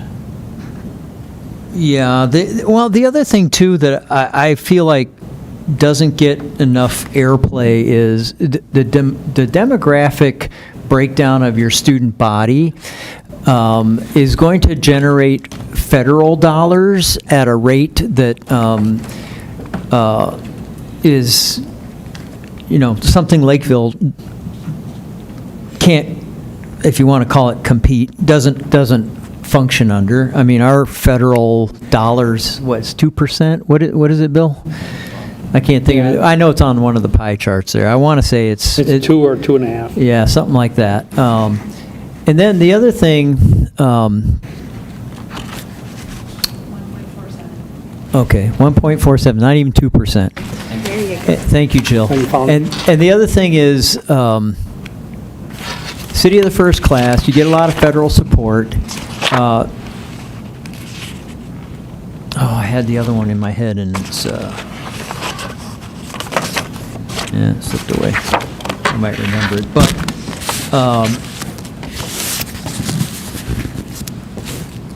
if you see, I think Anoka on a per ADM is lower than St. Paul and Minneapolis. Yeah, it is. So, there's some interesting points there. Well, and I feel like what I like about this chart is that it helps me think about, from a funding perspective and size, really Wayzata, Lakeville, and Mounds View are kind of a trio, in the sense of, if we're going to compare money, how much is Mounds View or Wayzata spending, we should be kind of on par, given the revenue that we receive. Like, it doesn't help us to compare to, I don't know, or Prior Lake, or like, because they're just getting very different amounts. Yeah, that's true, and I think we've tried to make that point before, Yeah. but here's what, the other thing is geography, right? Where do you sit on the map? Yeah. Or where do you sit on the ground? Well, Farmington, Burnsville, Prior Lake, they're all around us, so then you got 196, which is a behemoth over there. So, a lot of times the comparisons start becoming a little bit, if you're comparing relational things versus financial things, there's Yeah, differences right. that kind of get into play there, so. Yeah. Okay. Yeah, I like 53 because I think it's a good visualization, and I do appreciate you highlighting it in red so that we know. We are the 9th largest school district in the state, and we generate... Based on student enrollment. Based on student enrollment, yes, thank you. Yeah, based on student enrollment, almost 12,000. But we are also the 18th in revenue collection or tax collection. And so while other schools are much higher, but we're not in the top 10 in regards to revenue, and we're not in the top 10 in expenditures. So we are trying to be as optimal as we can with the revenue that we are receiving, and ideally you'd want to be close to maybe your enrollment count. I would love to see, and maybe this is just for another meeting in the future for maybe a page 55 or something like that.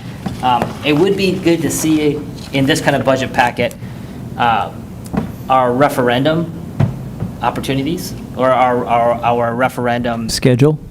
yeah. And then what our capacity is. Because I Okay, believe that's an easy one to add to the budget book. I did remember what it was, free and reduced. Okay, so the populations, and I can't speak for Minneapolis because, well, I do kind of know, but with St. Paul, and it's been a long time ago that I was there as a CFO, but we were 75, 76% free and reduced.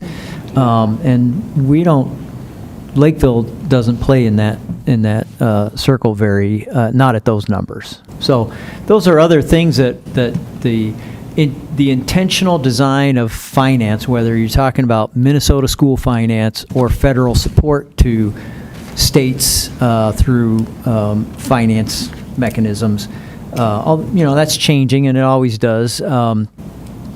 But the supports are intentionally designed, and we're not so much benefiting from those. But, that's not a value judgment, it's just that's why you see the numbers the way you do. I also have some questions, and I think the board has been doing a lot of work around teaching and learning, because I know when you look at these numbers, you automatically think, how can we increase our financing? But I also feel like there's some deeper questions in reflection on some of these numbers about what are we doing within our district with like processes and procedures. I love data. I keep data. I've got it back to like 2014 and sooner. I told Bill I was so excited I could add another book to my collection. So I have all my charts and I'm looking at all my data, and I was specifically looking at our enrollment growth from 2015 to 2024, and we grew by 1,072 students, but our special education population grew by 502. So we all know that special education is important. And when I think about those numbers, how over half of our enrollment growth was connected to special ed. That doesn't mean that all of these students moved in that had disabilities. It just means that our special education growth was moving more quicker than our overall enrollment. So when I think about that, I go back to teaching and learning, right? Because why are these students qualifying for special education? I don't think we're overqualifying students. I think that that's a direct correlation to what our students need, which is more interventions so that they're not qualifying for special education. Because we don't want this super expensive model. We want students in the core. We want students accessing core education. And if we make our intervention system more robust across elementary and secondary, then we should see those special education numbers decline. Therefore, our special education money that we're spending would also decline, because it's cheaper to have students within general education. It's just an expensive model. We don't want to pull kids out, and honestly, when your special ed numbers get that much where they're growing in that capacity, then it's not small group instruction anymore. So then you have to pull out, because you can't serve kids in 4 different third grade classrooms with one teacher. They can't push in, they have to pull out. And then they're pulling them out of core, and then we're making them further behind by doing that. So when I think of philosophically, looking at this data, I see things where I'm like, these are things that we could target. And I'm sure your mind's already going there, because I see your wheels turning there too. Of things that we could do instructionally and procedurally and build our programs up, which in turn, long term, is going to impact our budget in a positive way. But anyway. So you're saying more up front. Oh, sorry. No, I was gonna say, I was curious to learn, and I know this is a little off the numbers, but to that point, what is the relationship between the departments, teaching and learning and student services, to try to get at what Kim is addressing? I don't know if Michelle or Tracy, you have a perspective on that. It seems like you should be highly coordinated. Yeah, for sure. Our teams do work together. We have been working together around interventions, which I believe is what you're referring to. We are adding 3 intervention specialists, one at each one of our middle schools, for literacy for this school year. And we've been working with our student services department on what that model actually looks like. So we've been engaged together for that. And I'm glad we're adding 3, but there's 500-600 kids. No, I'm sorry, there's 1,000 kids in each middle school. Yeah. And so one person and 1,000 kids, and now not everyone's gonna need, but if you do 20%, that's 200, and then you see 20% of the 20% of that 20%, now you're looking at 20 of them. I think that's the math, 40. But technically, there's tiers to that Yeah. system, right? So you have tier 1, which is our core, tier 2, which would be like an intervention, and special ed would be tier 3. Now, if they're coordinating together, then you would hope that from tier 2 to tier 3, there's an intensification or maybe a different intervention, because if we're using the same interventions in tier 2 and tier 3, we're not going to see any difference when a kid moves into tier 3, really. So I appreciate that, but then you also have to think we should have that many people at each tier, and so that we can And that push in and costs money. support. And that costs money. And so this goes back to the page that I'm requesting, which is page 55, which isn't here yet, but maybe on the next round. How much are we, what are we collecting in tax revenue for referendums to offset that? Because then when I look at Edina, yes, they are 17th and the largest in regards to enrollment, but they are the 6th in revenue tax collection at 19,700, and we're collecting 17,500. That's a $2,000 delta. And so if we are, if the community chooses, and if the board agrees that, hey, we should let the community decide, do you want additional taxes to go into education to pay for not just 1, but maybe 5, in each middle school? We did go out for that. Sorry to be the. Yeah. We did go out for that, and it did not pass Well, in our community. there's but new- there's new opportunity. Yeah, right. But what I also hear and I would be curious to know is, or if you guys feel the same way, that if we put money into interventionists at the primary level, so not secondary too, both, but probably ideally primary level, do we see that come back? So like, what 4 or 5 kind of years. investment are we talking about? Do we take a risk on that to recoup that money on the back end? And what kind of timeline that would take? Good question. Yeah, Matt.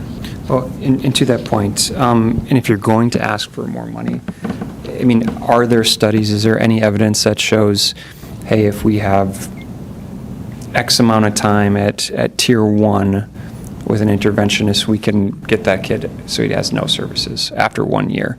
Or with the tier 2, where we can reduce them down to tier 1, which then requires less intervention time, so we can cut on staffing costs. It might take, I don't know, 2 years, but there should be, I would imagine somebody's probably studied this to figure out, There's tons of data, yes. yeah, if they have this amount more time, and then if we do the calculation to figure out, I mean, you'd still have to play it through the system, but to Brian's point, if you're diluting them down, and I would argue that maybe it's more important at the elementary school level, because then they might not even get to. They won't eat it. I mean, Yeah. so you're watering Yeah. the flower early and making sure that it has a chance to grow. And But otherwise, are we really going to make a dent in the system if it's just one You interventionist? still need it at secondary level because you'll have students that move in from other districts that haven't had access to the same level of curriculum that we have here, or you have students that are But it would moving free in up from the other capacity. countries. It would free up the capacity because ideally there would be less from the elementary going into the middle school. And so. Possibly. Yeah, Well, the But that's impact a would be bigger- different, I think. That's, I'm curious. It's a bigger Tracy, go ahead. investment, given we're talking about 9 elementary buildings Well, versus and 3. it depends on like. We have what interventionists at the population elementary you're going level. to. Should we say that first? I'm more adding in Yeah. terms of need. But there's a reason you're proposing this model, and I'm curious what that is. Yes, yeah, yes. So adding the 3 at the middle schools are tier 3 interventionists. We have had to give the CAPTI test to all of the assessment to all of our students. And so we're identifying the students that need different aspects of literacy intervention along the way. And so we want to start small with this because we want to make sure we can do it well. And so we want to get to a place in implementation where we have it standardized, that we're able to catch the students that we need to and provide the most accurate supports for them. Our middle school principals have also committed to tier 2 interventions so that those students don't go from tier 3 back into the classroom, that they're supported to the next level down to tier 2, and then they go back into the classroom. But we really want to focus on this model and see it through to implementation so that we know we can really do this well. And then we'll take the next step as to what more do we need in our system to be able to support the rest of our students. So this is a first phase or a first step into providing the right supports. We want to go slow to go fast. We want to make sure that we could implement to a high level as we're adding people into our system.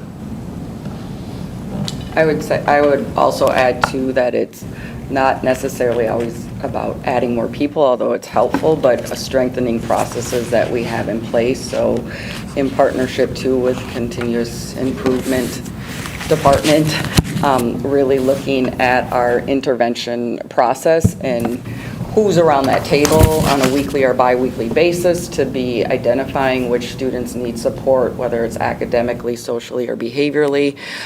So really coming back and strengthening that intervention process too. Well, and then tying the intervention to the student to the right intervention, because that CAPTI data is very detailed. So then you know like where the deficit is and what you can use to help that student succeed. So that's great. Yeah, I would also add to that what Michelle said around tier 1, how important that is. And we've taken the right steps this year to really focus on tier 1, focus on standards and making sure that we're teaching to those standards so that we know teachers need to reteach. The teachers know what they have to reteach, what their students didn't get when they were in that lesson, so they can circle back around and reteach so that they don't have to be pushed onto interventions. But that's happening right in the Tier 1 classroom. So are our special education teachers getting the same instruction on how to implement the core with their student population? Because if they have to be able to implement the core within their classroom and have that, so like, is special education getting some of those same supports? Because I know some of the things that I hear in the buildings, I don't have access to the curriculum, or the book that I have is a teacher's manual that's 5 years old, or something like that. Like, that doesn't help them get students back on track or help students, close the gap. Or do they have some of the similar supports as Janet? They do, and that was one thing that we recognized this year as Sandy and I were diving into the work. And as we uncovered that, we began working with Michelle's team, Alexia Poppy-Finley, to recognize where we needed that extra support for our staff members. So that's been a big push too. Appreciate that. Yeah. Okay, Matt, yeah. Yeah, I can't remember if we talked about this at the board table or not. Have you guys looked at what they're doing down in Lake Louisiana with the third grade gate? I think it's called the third grade gate, where, and maybe we talked about this just internally, where if a student isn't proficient in like literacy or meeting literacy goals, they don't progress to the next grade. And this goes back to the, early interventions, because at some point you're learning to read and then it switches where you're reading to learn. And if you're not proficient, you're just going to keep falling further and further behind every year in literacy. I mean, if you can't read and keep up with everyone, you're not going to process. And I know, because I'd read articles, because Louisiana is now like 7th in the nation. Like, they've leapfrogged us, for sure. And that was one of the things, early interventions, to hit those issues early. I was just reading about Louisiana too, because I think that one of the reports came out today. And Mississippi too is. Yeah. But what they're finding is that, yes, they're holding them back in third. So they don't take the 4th grade test then until they're in theory ready. But they only hold them back for 3 years, and then they can go back with their class. So their 8th grade reading scores are like abysmal. So like the 4th grade tests are inflated in a way because you're not allowing the low performers to test. It was kind of an interesting, I had not read about that, but I found a study that was looking at one of the reasons why they're seeing these great gains is if you hold back, if you don't test the kids who aren't doing well, then your numbers are going to be great. And essentially, you can't hold a child back with a disability because. Well, yeah, they're not doing that. No. Yeah. Well, But yeah, I just see, I wonder if it's the same thing, where Minnesota's now 20th, I think, academically? Yeah, in 4th grade, not in 8th grade, but. Yeah. Well, do you need more money? At the end of the day, do you need more money? And if the answer is yes, then let's have a proposal come to the board and say, hey, this is what we think, this is the gap, this is how much it is, this is what your capacity is available to tax the community, and then decide, is this something we want to move forward with? But, I think you have to have some sort of data behind it if you're going to be asking for some more money. Otherwise, you're going to run into 2023 again. But if we have nothing to react to, then at the moment, it sounds to me like things are fine. And when I hear we're just going to deploy one interventionist in the middle school, it's like, is that fine? Can I just say, I am not, as your superintendent, stating that things are fine. And to your request for information regarding the schedule on levies and what the levy limit sits at and when that changes,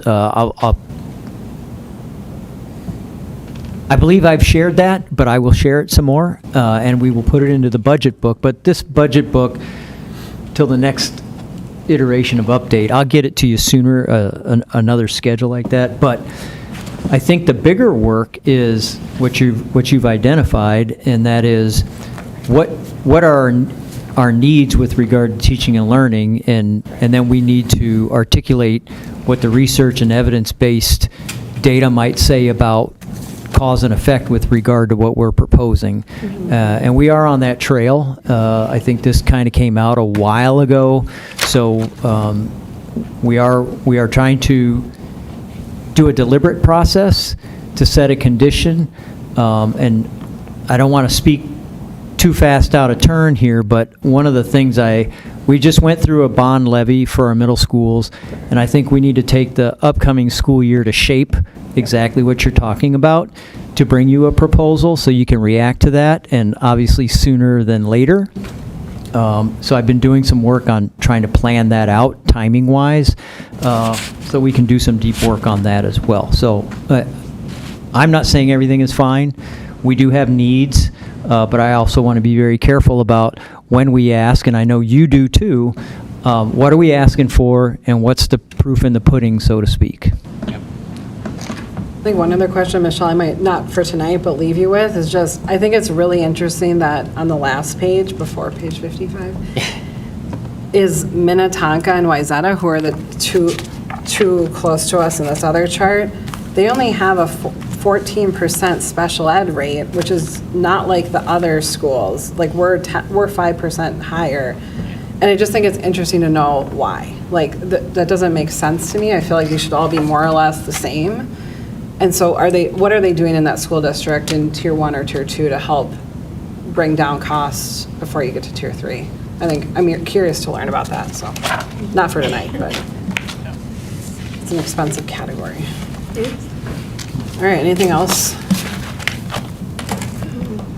Okay, moving on to advisory committee assignments. So in our packet is the current list of all of our councils and committees that the board is either mandated or invited to participate on. And just wanted to have a preliminary discussion about where people would want to be for next year. Maybe you want to be on the same thing, maybe you're interested in a new area. So maybe I'll just go over them really briefly, and we don't have to walk away here tonight with a final, but what I ask is if you're interested in moving to a different area, either let me or Superintendent Baumann know, and if there's someone in that role and we can only have one, we can figure out how to negotiate that as a group. But this is more to just go over where we're at and then decide, for you to decide personally what you would be interested in participating in. So the American Indian Parent Advisory, we do not have a representative, and none is requested and none is mandated, so that one is fine. Currently, Community Ed, I sit on. Early Childhood, I sit on. Finance, Tony and Brian. Is that correct, Brian? That's right? You on the finance? You and you and Tony? I am not on the finance committee. No, it's just Oh, you're Tony. not anymore, It's just Tony. Okay. The GAC Gifted Committee, I'm on that. We currently have no one sitting on the Multi-District Collaborative, which is required, so someone, we will need to get someone on that for this next school year. Special Education, Kim. Teaching and Learning, we currently have 3, so Carly, Matt, and Paul. Wellness, we have Carly. District 917, Kim. The High School League, Kim. Association of Metro School Districts, Amber, and Lakeville Arenas, Carly. And so I think we could do some breakup here to make it a little more even amongst board members. Does anybody have any thoughts right out of the gate of ones that you're like, I really want to stay in this one, or I'm really interested in moving to a different area, or? Yeah, Amber, Paul. I'd like to stay on teaching and learning. Okay. Oh, I am flexible to move if someone else has interest in teaching and learning. I've served on GAC and NBCC in the past. I've never done community ed or early education, or so Yeah, flexible. I'd jump on the MDCC one, Multi-District Collaborative Advisory Council. And I'd be more than willing to give up many, so. Which one is your? Which one what? Which one do you most want to give up? Well, I think they're all important, but the community ed one, I think they're all important, I shouldn't say that.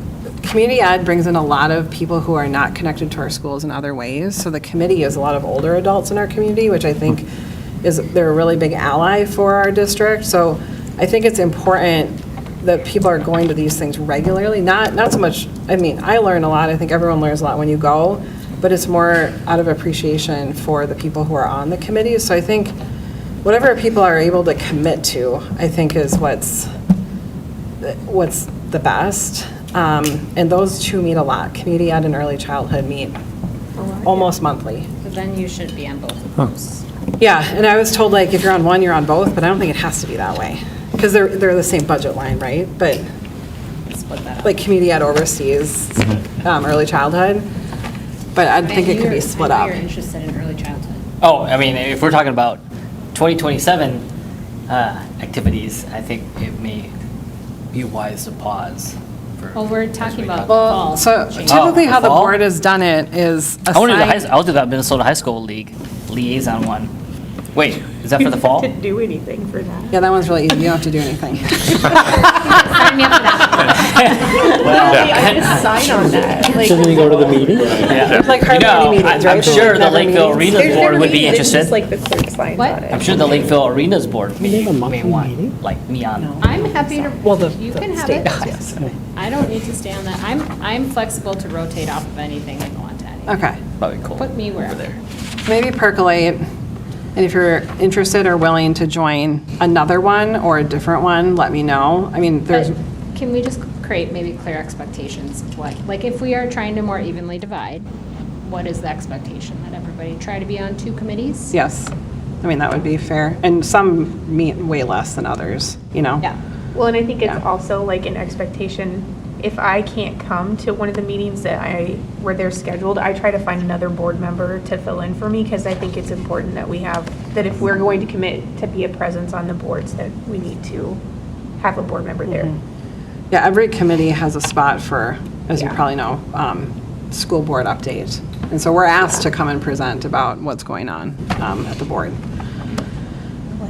So, okay, think about what 2 you're interested in being on. And typically, Brian, my understanding is the Lakeville board has assigned these in the summer so that you stay for the school year, knowing that some board members are potentially rotating off mid-year.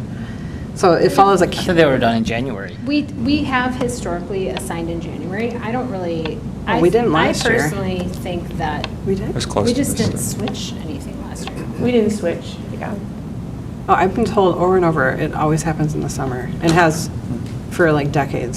Since I've been on the board, I feel like since I've been on the board, we've been talking about this in January. January. Yeah. Okay, well, we can just do it in January then. But I don't And it's actually because new think board that's- members come generally in January. I think the Yeah, reason. It has to do with the election cycle. The reason people, I think the district suggested fall is that the first meeting is kind of a welcome meeting Yeah. for everyone on the committee, and then you get to know each other, rather than like hopping in mid-year.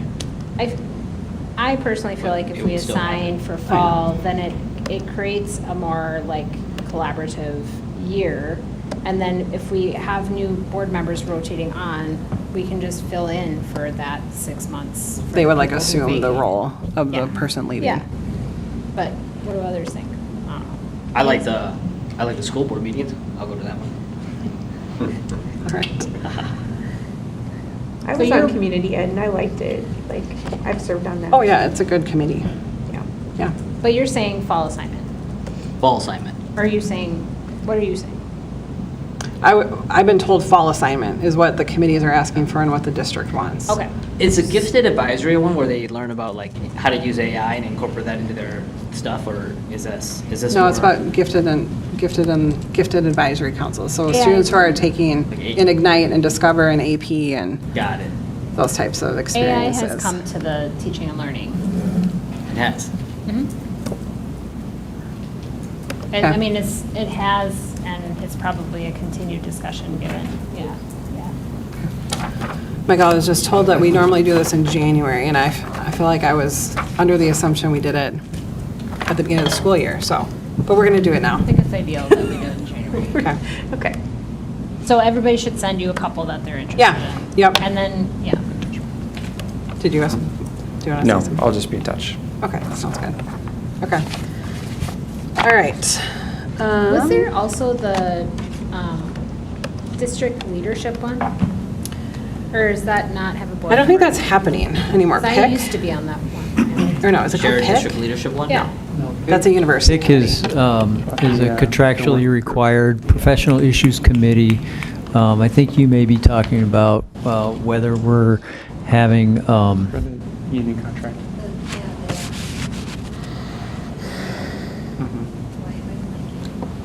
Is that rolling? Ooh. Sorry, Superintendent. Yeah, we've had requests from EML to meet with board members. So we were doing that, I think roughly on a quarterly basis. You mean meet and confer? No. Meet and confer, yeah. Okay. But I think you're talking about something different. the other one was like building leads that came together, and like, I remember one of the meetings, we kind of looked at some of the data across schools and talked about kind of like what was happening. It was a shared, or a district. District shared leadership Yes. team, yes. So early on, when we initiated that committee, we did have some board participation. It's not an advisory. And so what we were trying to do when we revamped all the advisories and we put together this handout is to make sure that we were being clear about what is an advisory, what's an internal work group. Okay. And I think for the internal work, a lot of that stuff comes to the board through other mechanisms anyway. And so because it wasn't required, we were really sticking to the required list. So we made a shift on that a couple of years ago. I think, yeah, so I think that's really, when we just wanted to have more clarity around where is it that we are required to have board participation and make sure that we had that, so, yes. Thank you. Yes, that did exist. You helped my brain tonight. Thank But when you. you say advisory, like, I want to make sure I understand the definition. Like, are we, is a board member to attend and just observe, or are they to engage and participate and provide direction and provide input and insights? And here's what I want, here's what we should do. They're not creating the agenda, but they're just sharing their point of view, or are they supposed to share the board's point of view?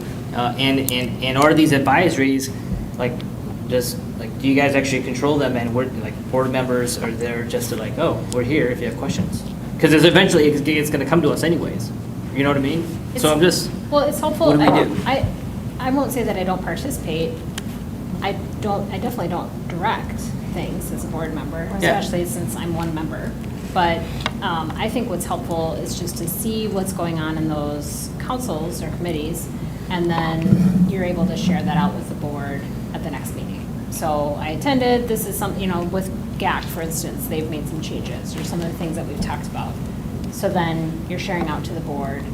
When we have our board reports, that's an opportunity to say, this was talked about at this meeting. So you can participate, but we're not operating in a. well, so then I think I'd like to ask is, which ones are the ones that are required by the state? And I think that they're listed here.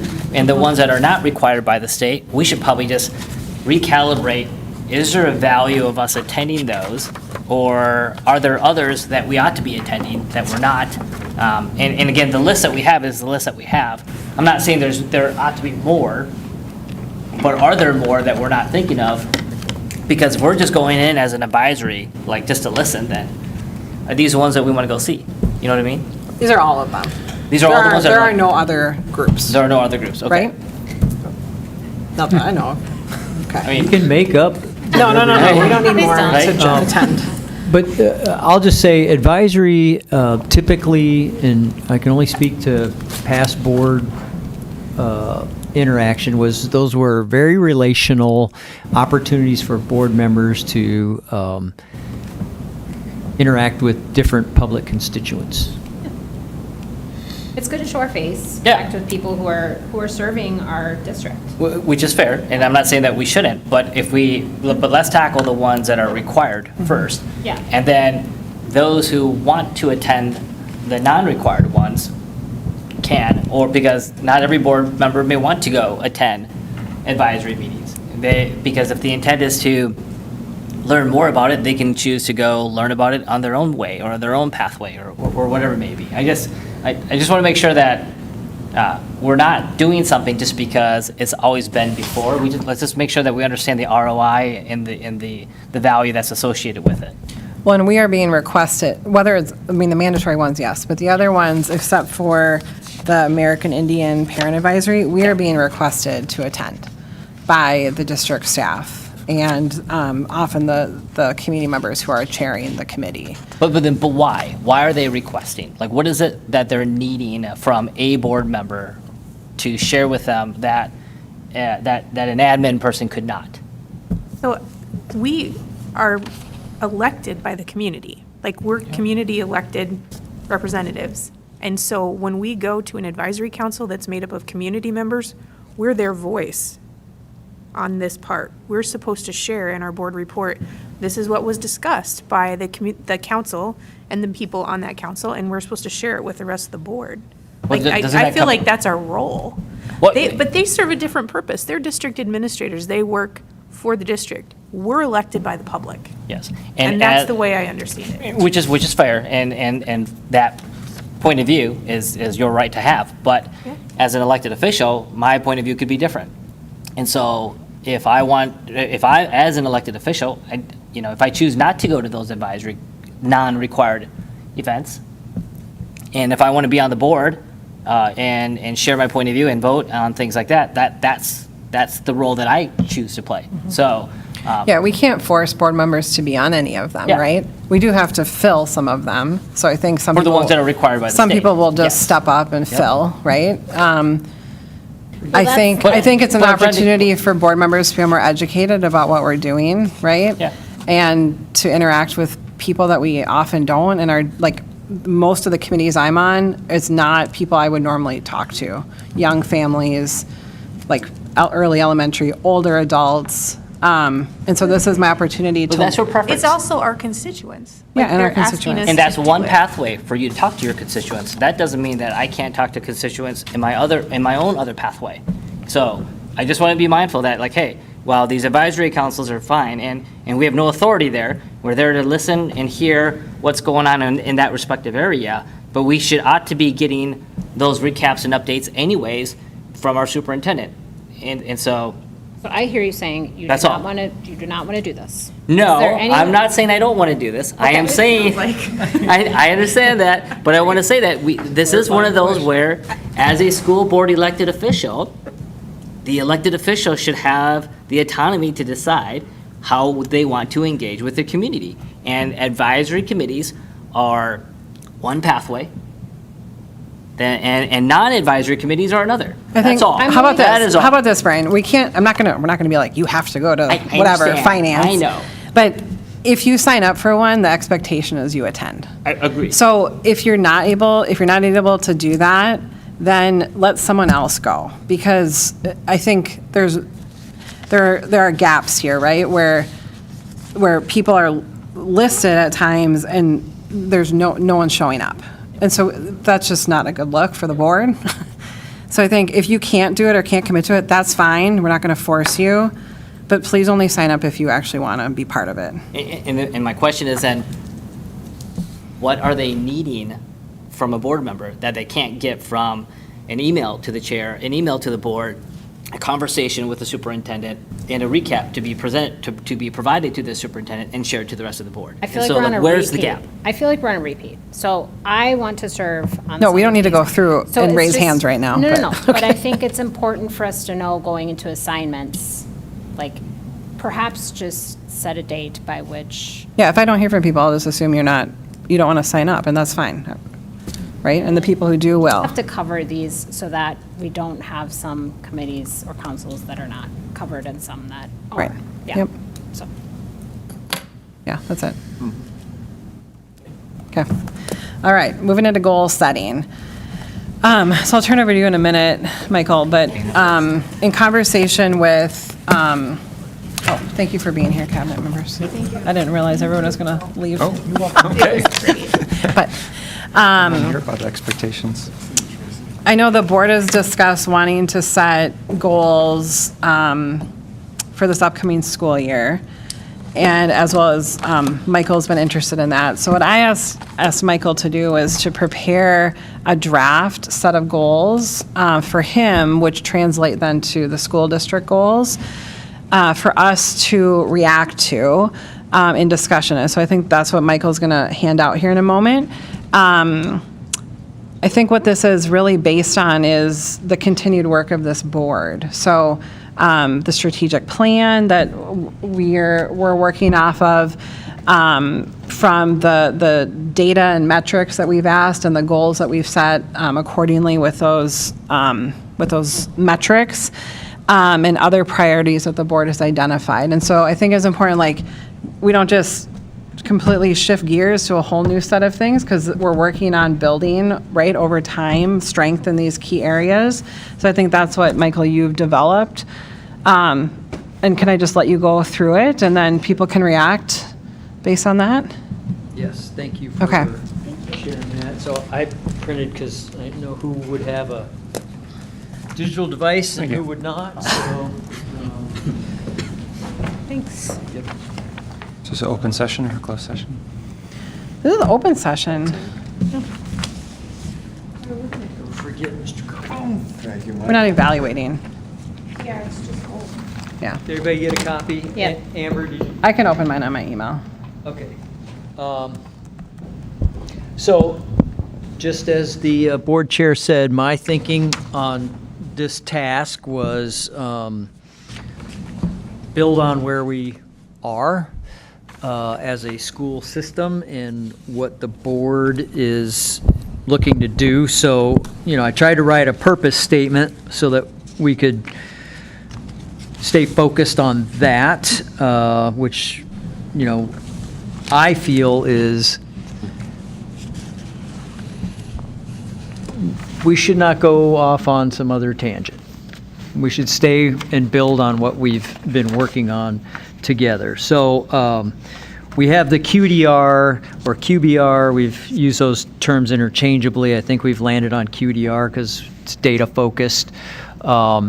We have our op plan, we have our strategic plan, and all those are nested together. We not like try to go down different tracks with that.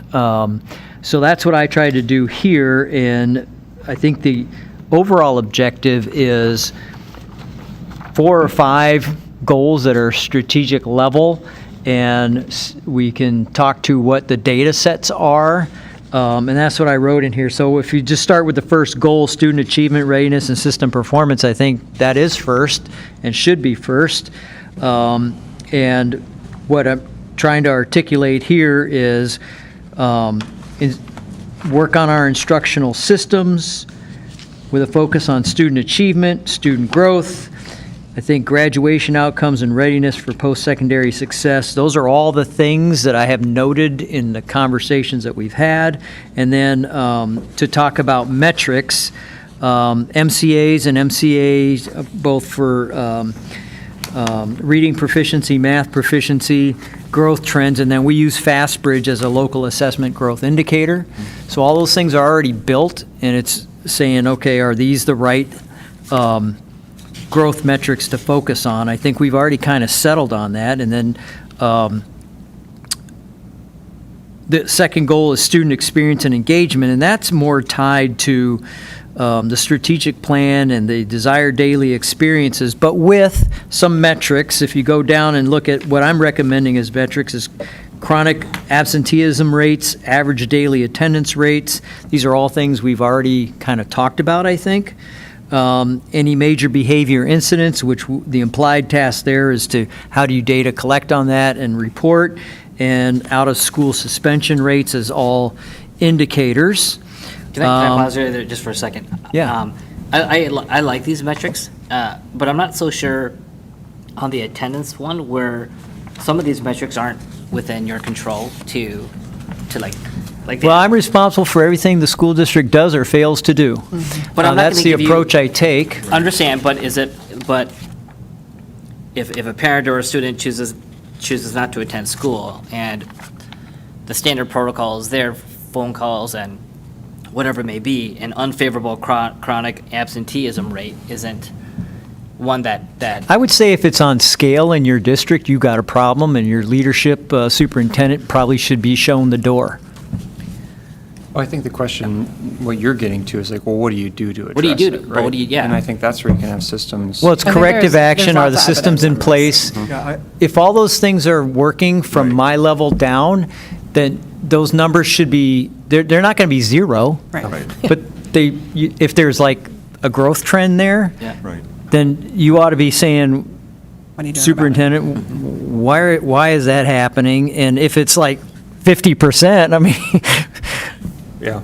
Well, that's what, Right. in Mississippi, they were focusing on absenteeism Yeah. as being a serious issue and Yep. addressing that by contacts between the district staff and the parents Yep. of the kids that are absent. I mean, so you can put additional steps in place. And I think to like address it. being married to someone that does this kind of work, I think when school districts are doing this well, which I think we're in that camp, they're monitoring these things in its relation to student performance, and they're catching students before it becomes chronic. And so it's a lot of, if you have the systems in place from the top up, it really works. Sorry, Paul, I didn't mean to. Yeah, cut no, you off. and I just wanted to say, Michael, I think you just nailed it with the comment you made. As the leader of the whole shebang, your responsibility is to find ways to take chaos and turn it into results. And if absenteeism is chaos, then it's your job to turn it into some kind of positive result, whatever that. As long as you don't ask me to turn water into wine, I'll keep going. That makes, I guess that makes sense. I mean, if you're the superintendent and that is a metric you want, I guess I was looking at it through the lens of, you can't control if a child comes to school or not if the parent takes them on vacation. Like, Correct. You don't have that choice. And Nope. so you're tying a metric where the kid, to a metric that you don't have any control over. Whereas, I mean, I guess you could make a rule that says, you know, every class that you attend, you get 10 points, and so if you're going to miss class, we're going to dock you 10 points, and that kind of forces, you know. But there, I mean, I think we're talking Attendance. about, there's two different things between chronic absenteeism leading to bad grades, or a kid who just is still proficient and is still hitting all the benchmarks, but doesn't have to go to class all the time. And I don't know that we have the data. We haven't connected the two dots in our data yet to determine, like, okay, what % of our chronic absenteeism are relating to kids who are failing one or more classes? Were you know? we going to get data from? We're talking about that, yeah. That major behavioral incident one? We'll get it from Infinite Campus. Yeah, there was a guy. Who was the guy that came? Jamie. Yeah, he said there was going to do some sort of data assessment. Over the summer they are. Over yeah. the summer? Okay. All right. Sorry, go ahead. okay. That's the one that I just wanted to say, hey. Okay. Things in your control. Under Goal 3, we're talking about talent optimization, and that's geared toward workforce and workforce stability, licensed staff retention, administrator retention. What's our vacancy fill rates, hard to fill position fill rates, which is really all the staffing things that we do, and I think those are in line with our operations plan and how we are doing data collection on that. And to articulate that as a goal, you want, what I'll do is I'll if we're okay with this layout, is I would come back with okay, here's what I think the benchmark ought to be, and then you can say, well, you know, if chronic absenteeism is, you know, if I say if it's anything over 3%, you know, that's a no-go. You might say, no, it needs to be at 1%, or, you know, we can have that discussion. So what I wanted to do here is just establish that these metrics and these goals, and I think I have 4 of them. You know, if we want to add goals, I guess we can have that conversation. The last one is operational stewardship, financial management, and strategic execution. So, you know, we've talked a lot. Obviously, tonight we talked about the FY27 budget. So, recommended metrics are progress toward a greater than or equal to 10% unassigned fund balance, structural deficit management trend to make sure that I'm dealing with that, forecasting accuracy. So that's, you know, am I plus or minus budget to budget on, you know, is it 1%, is it 2%? Corrective action responses, am I timely and giving you the information you need so any decisions that have to be made aren't surprises. And then operational effectiveness, facilities utilization maintained within the district target of range 83 to 87%. We've talked a lot about that. Our goal is to be at 85%. So I'm just using all the things that we've already articulated with that. With regard to strategic execution, strategic and operational plan execution greater than or equal to 90%. What does that mean? On the QDR and our op plan, we have, I think I shared with you in the last evaluation our op plan and how that's laid out. And so there's a lot of tasks in there that are action oriented on our strategic plan. And what I'm saying is that we're executing at 90% or better in terms of closing those out. That one might be a little difficult to assimilate. Annual operational plan, milestone completions, and board priority implementation progress. So whatever your priorities are that I am on task to to do those and implement those. One of the things we've talked about, which I consider to be maybe not a formally stated goal, but talking about academics and doing a deliberate planning process in order to make a decision around needs assessment for financial wherewithal and any potential future levies. That would be an example of, you've given me that task, and I am working toward that. And then I just summarized them again: recommended core metrics, goal 1, 2, 3, 4, and then our next steps would be to, if you're good with this framework, you want refinements to it, I get the refinements and come back and present you with what I think maybe the baselines ought to be for each of those, or what the goals ought to be by a metric on each of those. I think something I'd like to propose, Michael, just before we launch into conversation, is some of them I think make sense to have a number, like 3%, whatever. But I do appreciate on some of them where you've listed like proficiency trends or reduction, I forget the wording, but I think it's hard to create a number at times, but if we want to see either increasing or decreasing depending upon the item, and if that's the trend that we're seeing, that's what we want, you know? Yeah. Or not, I mean, not necessarily like, even if things aren't moving in the direction that you would like them to go, like I always appreciate the reflection on that and how are you adjusting Yeah. like our district plan to account Right. to account for that, Yeah. right? Like thought process behind it and then a plan in place to. Well, yeah, I think I should have to alibi any of these metrics, whether they're trend metrics or they're, you know, I got to 9.9, I didn't make 10. Right, yeah, right. And I'll just be candid with where things land. I'll work my butt off to accomplish those, but, you know, I think in the end,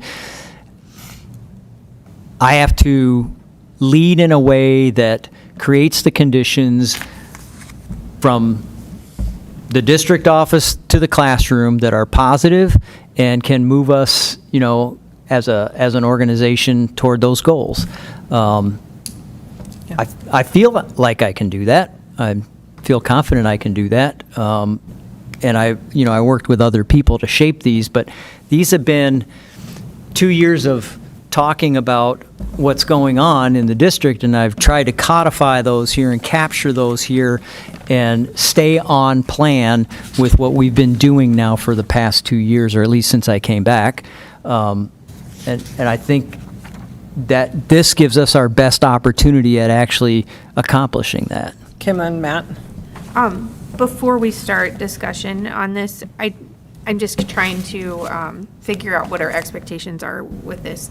So, do we take this, mull over it a little bit, process, and then send any like questions or adjustments to Michael? Like, is that how you want us to frame this? Because I mean, we could talk about this for a long time. So. Yeah, I mean, I think maybe it depends on the reception tonight. If people feel excited and comfortable with it, we may not need that, but if people need that processing time, that's fine too. So, but I think the goal is to take this and set the benchmarks after we get to a comfortable place, Sure. which could happen after this meeting immediately or. Oh, okay, Yeah. okay. I just wasn't sure Yeah. like what you were expecting, so. Matt? A couple questions. One, just from on the metrics and the student growth, local assessment growth indicators, I know we have FastBridge and then obviously MCA the one time a year. I would love to see something where we have our common assessments more widely implemented at the end of this next year. Because I feel that that's a more reliable local assessment than FastBridge, because we don't teach to FastBridge, we don't teach to the we kind of teach to the MCAs, but, because the common assessments then would actually provide, and something where the board can actually see it on our dashboard, so then we can see how our students are actually doing on the curriculum that we're teaching them, and I know that that's in process, but I think that'd be a great goal to get that even further down the road in the next year. Matt, are you thinking then, let's say, I forget the class that did the presentations with the scheduling. I forget what class that is, an English class, Yeah, right? 10th grade English. So that was a common assessment, right, between North and South. So that's like the teacher giving a grade, which will then influence their overall grade for that class. So are we interested in seeing grades? You know what I mean? It's not like we're Yeah. going to get like a test score in a lot of cases because it's project-based. Well, learning. yeah, I mean, there'd have to be some, a consistent rubric and, set, this is how we're analyzing this. For something like that, for math and science, you might get a test score, right? Right, you On, might. on a unit test or something like that. Like, Yep. this is what we've been doing for the past month, and we're getting a score on it, right? So then you can see, okay, how are our students actually learning what we want them to learn, right? Because yeah, I mean, it's going to be very subjective, obviously, when you get to the 10th grade English Right. thing about how are you doing your schedules. Yeah. I mean, you walked around the room and listened to different students present, and some were very refined and some maybe not so much. Yeah. So is there also a goal there around like creating more consistency in the system? Well, I think that's happening, but I think this is part of that process, too. Like the outcome of that? Yeah, I mean, that's Nice. part of the process. Then you can assess it, because, I mean, four-year graduation rate and grades is great, but I think we all saw at graduation, I mean, 160 of the 410 kids were at a 3.7 or higher, Well, that's going to change. Well, that's Not- great. That will change significantly. Well, I think Emily and I spoke about it, and it's not going to, they're still going to be at like a 3.2, even if you remove the weighted grades. It didn't change it as much as I thought it would I also on the like- weighted side. If we're Well- going to discuss graduation rates, if we're going to be equitable in how we look at graduation, I think we should look at 4 and 6 years. Just because of students that take a different pathway and takes them longer to graduate, doesn't mean they didn't attain the goal. They just did it in a different time frame. And we have several students, lots of different student populations that do that, so. Yeah, I'm just thinking on the common assessments, it's something that we have more control over. How would you, I'm thinking about like the high school level or even like middle school, there's going to be hundreds of common assessments, right? Per term. So how would the board like to receive that information? Well, you'd Because have, I like to be more up here, I guess. So I'm trying to think like, how do you drill down to So see take a every s- sixth grade test? take a subject, right? Math, Yeah. science, whatever. They'd have a unit test. Right. And how many kids are There's meeting? probably like 10 units per term. Yeah, so for this term, how many kids are meeting proficiency on the common assessments? Right, per grade, per school. And then the district, I don't know that we'd have access to per classroom, but the district should be analyzing that per classroom, right? Right. So we can find best practices that are achieving the best results and try to replicate it across the district. Like the teaching and learning should be. But the I mean, metric not that you us. would, but the metric that you would be targeting would be whatever that aggregate metric is. How he gets there is at his discretion. Right. Correct. And so. Yeah.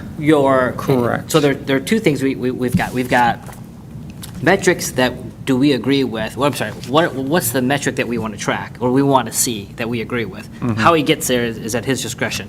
And then the second one is, are there school district initiatives that we want him to focus on and try to accomplish within that school year? And so, because I think while they may be related, but one could be, we want to be able to implement 7th hour in high school. I'm just making it up, 7th hour in high school. That's an initiative. It's not really a metric. Right. And so this is very metric focused, which is fine. And we give That the. was for you, sir. I appreciate that. But there are things where I would like more career-oriented classes in high school that the kids can choose from, and but that's an initiative. And so I just want to make sure that we're aligned on what are we trying to solve here. Sure. Because what you're asking for, I think, is more of an initiative, which might roll up into a metric at one of these levels. Yeah, it seems like one of our like main concerns as a board has been student performance. And if we want that to be the goal, then we should let Bauman try to we're not going to see that in a year necessarily, right? So maybe it's through common assessments, maybe it's through some other. Well, in common assessments, again, it's just an indicator, right? It's a more reliable assessment of where our students are at than MCAs or FastBridge. Yeah. If done properly, right? Because it's assessing on what the teachers are actually teaching them in the classroom. Because right now, it's hard to grade our students on the MCAs and say, you hear the criticism, only, 50% of the kids are Right. proficient, and it's like, well, that's a test that they're not motivated to take because they don't get Right. any grade for it. and they don't study for the test. So if we're actually having a consistent curriculum, consistent common assessment in each category or class across the district, then we can see like, okay, how are the students doing in this certain. So what metric do you want to see at Well, the end? maybe What would I I think like to that's see? going to be hard to nail down because it's going to look different from Well, like middle school and then high school where they take Great. different classes and then we have kids that are doing Let PSEO. the superintendent figure that out. What Yeah. what metric do you want to see for you to feel comfortable our school is moving in the right direction academically? Well, I mean, I want to know how our students are doing on the material we're testing them consistently across the district. I think it boils down to proficiency. I mean, you can have grade inflation and have high grade points. I'm being cynical now, Michael, so bear with me. You can have teachers who don't want to deal with students, so they pass them on, and they should have kept them back. All of those things create high numbers for grade point and graduation rates, but that doesn't necessarily mean that somebody's proficient in math or reading or, go down the list, whatever you want to use. I was reading, and I don't know if anybody else caught this, but in California, the professors at the state schools are saying they've got students coming in and they're having to teach them middle school math.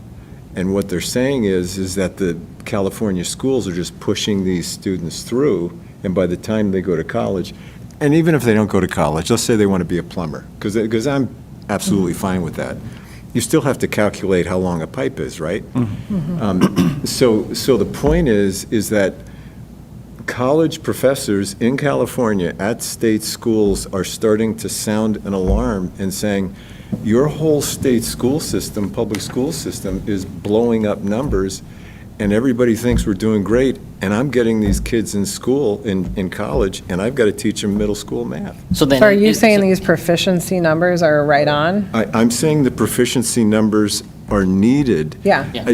Somebody just asked the question, what's important? Yeah, I think these I are think exactly what you're saying. Yes, I think proficiency is extremely But important. is the MCA reading and the MCA math proficiency score, That's a different question, Brian. does that meet your expectation? If the answer is no, then. Fastbridge. It's then too it's much not. it's too much of a lagging indicator. Fastbridge is yeah. for you? 3 times a year?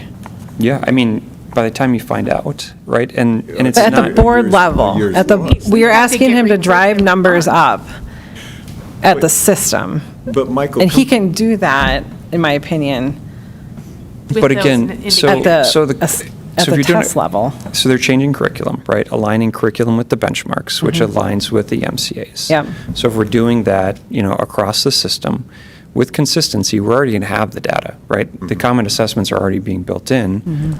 I think the board should know though, like, okay, how are we doing? So then MCAs is not a shock. So you're forecasting, you're forecasting that your It's MCAs are going more- to be good. It's more, I don't even know if it's a leading indicator, but I'll it's just a say more of this a- about common assessments, if I may.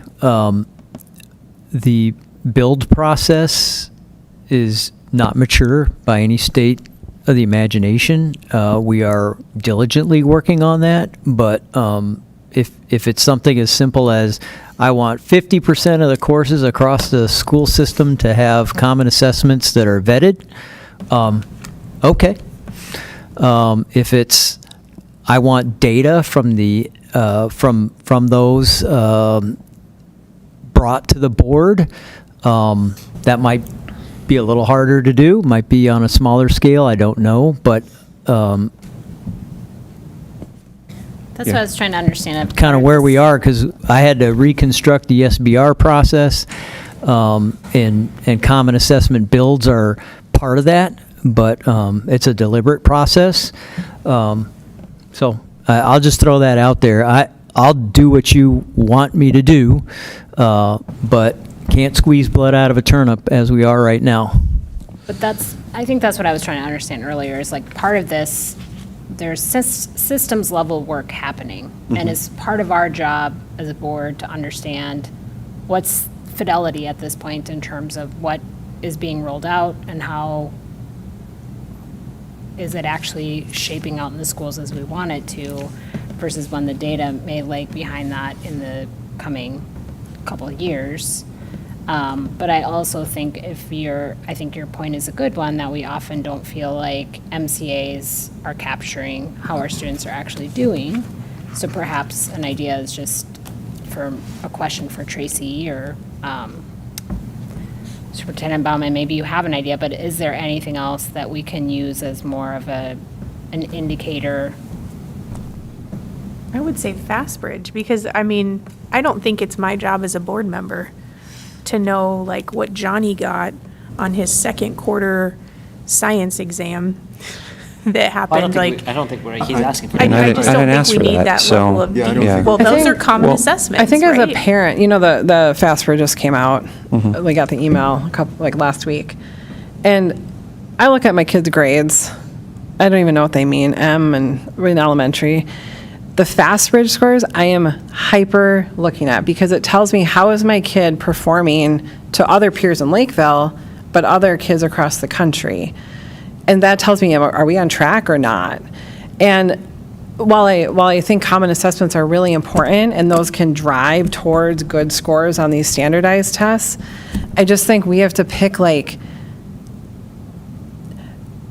we have to know that the common assessment work has to happen in order to drive up these numbers. Correct. Well, I mean, And we do did we- see, Sean Murphy came in here and spoke a month ago. And Kim And did Kim too. Booty, I mean, highly in favor of common assessments. Right. We're not the only district that's Right. pushing for it either. Yeah, Other no, districts have it. I'm not pushing against it at all. And again, I think we're throwing darts as board members if we don't have more reliable data on the academic side. I mean, FastBridge, what do they call it? It's a different kind of assessment. I'm blanking on the name of it. It's a growth indicator. Yeah, Yeah. I mean, but it's not like, hey, we're testing you on what you're learning, right? Because again, are we teaching to the FastBridge? Are we teaching that same material in our classrooms? And then does FastBridge even, So do maybe we test shouldn't- beyond ninth grade in FastBridge? Are you kind of suggesting then we don't have We do these the tests? CAPI. I mean, it's as what we have right indicator? now. Yeah, I mean, that's like what we've set as our main goals. Because that's all we have. And that's why I'm saying I'd like to see the common assessments Right. move forward, So why can't we? Common assessment. Correct. Which again, Correct. I feel like is too detailed and dialed down into like classroom level. That's going to look so different at secondary levels when they're taking multiple classes. Like then you're only pulling data from like elementary because they're doing reading. Can I do this just to maybe, Expedite? well, it's not expedite, it's a great debate, but I hear Matt saying, get a metric in there on common assessment, yes? Yeah, I mean, I think you guys are already doing the work, right? Right, It's getting right. that So, direction. I'm just so wanting. I will come back to you with a proposal on what that should look like, and maybe we can debate that, because, I want to make sure that I'm not putting my teaching and learning folks into a position they Yeah. But I think it's important, I think you're talking about, you want to see, what I'm hearing you say is you want to see a common assessment metric where we're tracking student performance. And what I'm hearing you say is, I think we should make a goal on getting 20% of our assessments to be common and then increase it, which are two but within very that, different you could things. also, you could They're also in do, the same alignment. you could do both, actually. But it won't be I- 100%, right? Yeah, And I- you know that in year one, right? Like, that's what I think, I'm like, we're not going to have common assessments for everything this academic year. Yeah, So are you comfortable with like a small Yeah, amount? So, I mean, this is what we have right now. We have FastBridge and MCAs, right? Yeah. And that's why we set our goals on those numbers last Yeah. year. Because that's all we had, right? We have CAPD too, But, we heard the which is secondary. the principals come in again, and they're saying, well, yeah, we're moving that way. Right. We're getting alignment in the curriculum and working on these But I think it might common take like assessments. 5 years to fully get there. So are you comfortable with like a metric that would say X percent? And I We're would love to 20% know there. why it's going to take 5 years, but. I made that number up. Yeah, but well, I don't mean, think it's no, a I'd one-year love to know why it's process. going to take 2 years or 3 But years. it's a complex thing to get things vetted. Yeah, I but mean, I I'm think when curious, you're- because I think Sean Murphy may have been a little bit more optimistic, and maybe it's just on the secondary level with getting their common assessments in place. It is, it's different at secondary Sure. than it is in elementary. Yeah. I think it's, when you're looking at the nuance of the data, like, I understand, like, how many different things are captured with the CAPD testing, phonics, all the different components of what they're missing for the phonemes. And so then it's not only, like, getting them to take the test, then seeing the data that we get, and then providing an intervention that's going to help the students make progress on that. So there are several steps in this process, and just because we start CAPT testing and we know where students are at, we have to know what to do with that data, and then we have to have the intervention in place to be able to accommodate for that. And we don't even have all the interventions built yet. So yeah, I'd say it's probably a 5-step process or 5-year process, because we've got to do all these other things first, and then we've got to have the money to have the interventions in place and the teachers. Let's just get the data first. Yeah, so, I mean, Michael, I think Michael said he can come to us with something. I mean, I appreciated this document. I had not seen it until today. I feel like if all of these things were either improved or reduced based on the thing, we would be in a really great, we would be making great movement.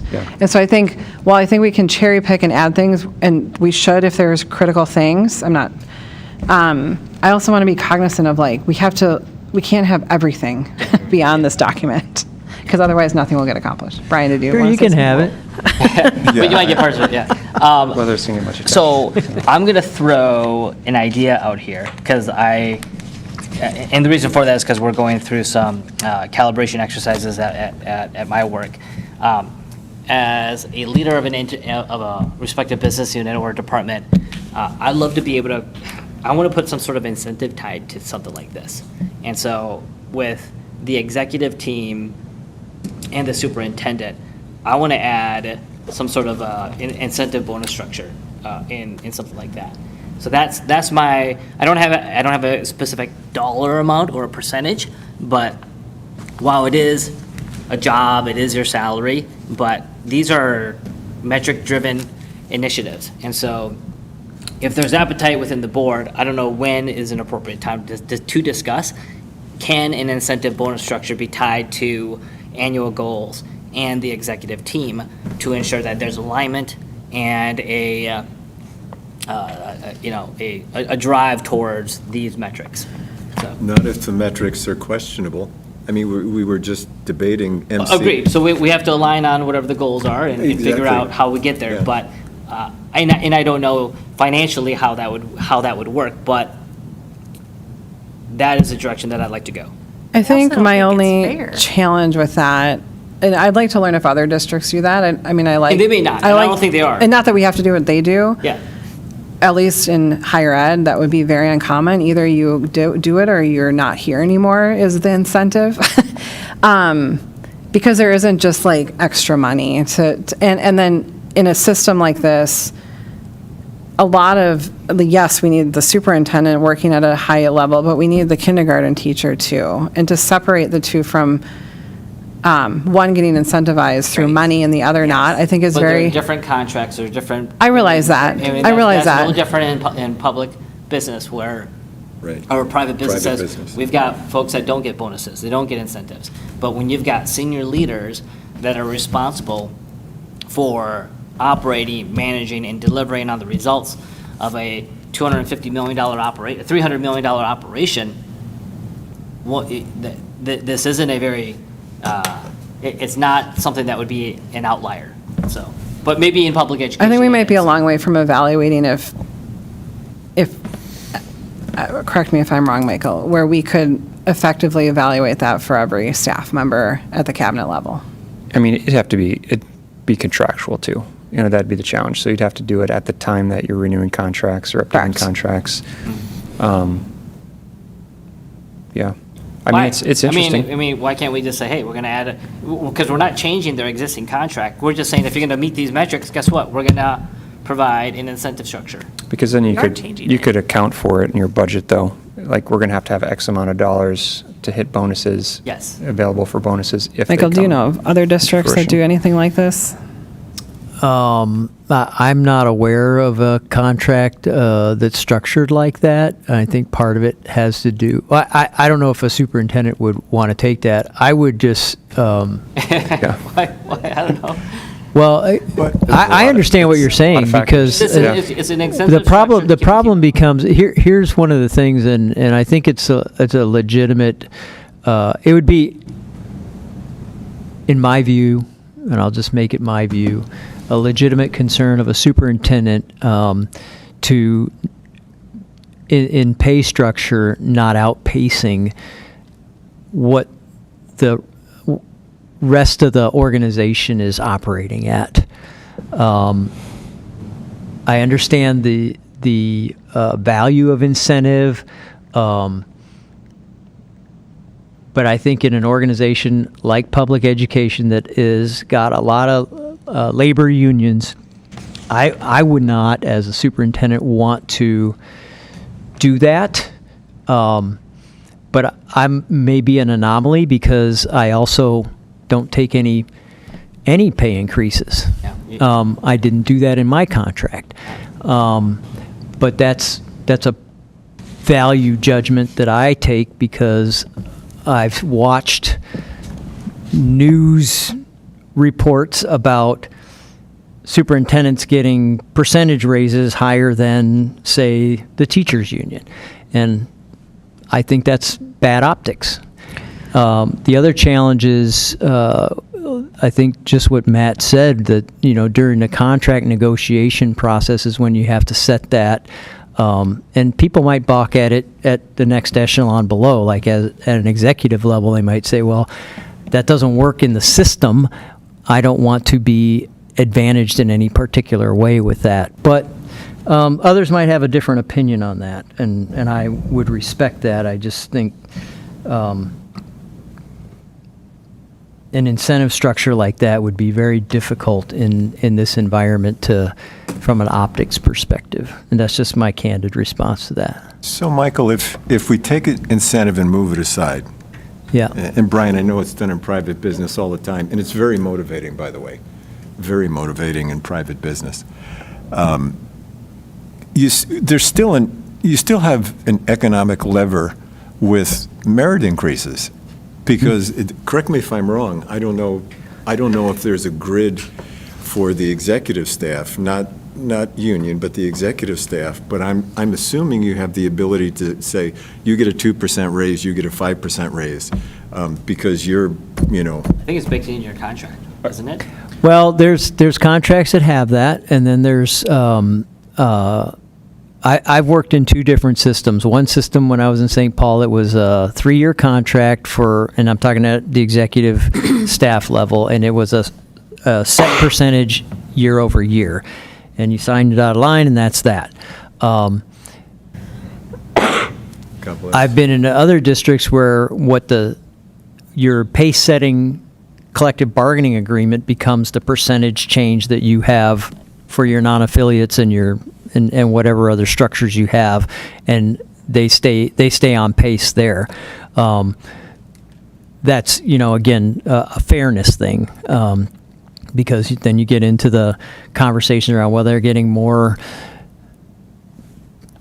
percent increase than the majority of your You see your this team. in sports, you see it in private enterprises. I mean, I think Travis Kelce, he gets like 10 touchdowns, he gets like $1 million or something like that. Oh, yeah. Now, Well, I'm not saying you get $1 million, but it's like when you've got individuals in leadership capacity, generally there's an incentive structure that's tied to it. Not in the public sector, Brian. That's not true. Yeah, in the public sector, that's not true. I will tell you, too, in the military, it's very, I don't care if you got 4 stars or 10 stars, there's a cap, and there's a structure to it. And, I would tell you that the commander of CENTCOM is probably doing more than a lot of Fortune 500 company CEOs. They ain't getting paid anywhere near that. And that's because it's paid through government and tax dollars, and I think you have to take that into account too, where a private enterprise can generate all kinds of revenue for a vast set of differences. And the limiting factor, I think, for public entities is we're tax driven, and public education in particular is 100% tax driven. We got no other revenue source we can go to, so I think you have to be very careful about that kind of structure. While I understand, from a principal perspective, I fully understand it, but I think that the fact that the dollars come from tax revenue, we have to just have a different perspective on that. I think also, I appreciate that some people are motivated by bonuses or whatever they're called in private sector. and there's no value judgment on this, but I think we also have to appreciate people who go into professions like this operate with a different mentality at times. So it's very mission driven. You know, you hear like the phrase like no one goes into teaching to get rich, right? They're not like horrible off, right? But if your goal is to make money and to make as much money as you can, you're probably not going to join public education. You're not going to join the University of Minnesota. And I am driven I don't get incentives. That's not why I do good work. It's about this other kind of, I don't know what it is, but I think people are just different, and I think we have to figure out what incentivizes people. And it's amazing to hear you give, and I'm not trying to, I think contracts are important and we need strong contracts, but you hear about teachers, getting a potluck catered by the PTO, and that is like one of the biggest morale and incentive boosters for them. And not to say that should negate more money, but I think I get that. I think we're oversimplifying humans' desire to want to do good I work. love potluck day. I get that, I understand that. If you want to be comparable to compensation to other districts, I think Wayzata. We are comparable. I know, but Wayzata's superintendent's getting paid $280, $285, or I think $295. I'll have to double check, but it's The new contract, probably. the new contract. Yes, $280, $295. That's $295,000. That's what they're getting paid. That individual is getting paid for a comparable district, like you just shared earlier when we went through the budget. I'm not saying that the base salary is that, plus they get an incentive. There might be things in the future where, what if the salary is lower? Maybe it is $250, and then you add the incentive on top of that. But again, that's if the board has alignment on, does incentives drive behavior? Is there added kind of bonus for meeting the metrics? And part of being the leader / CEO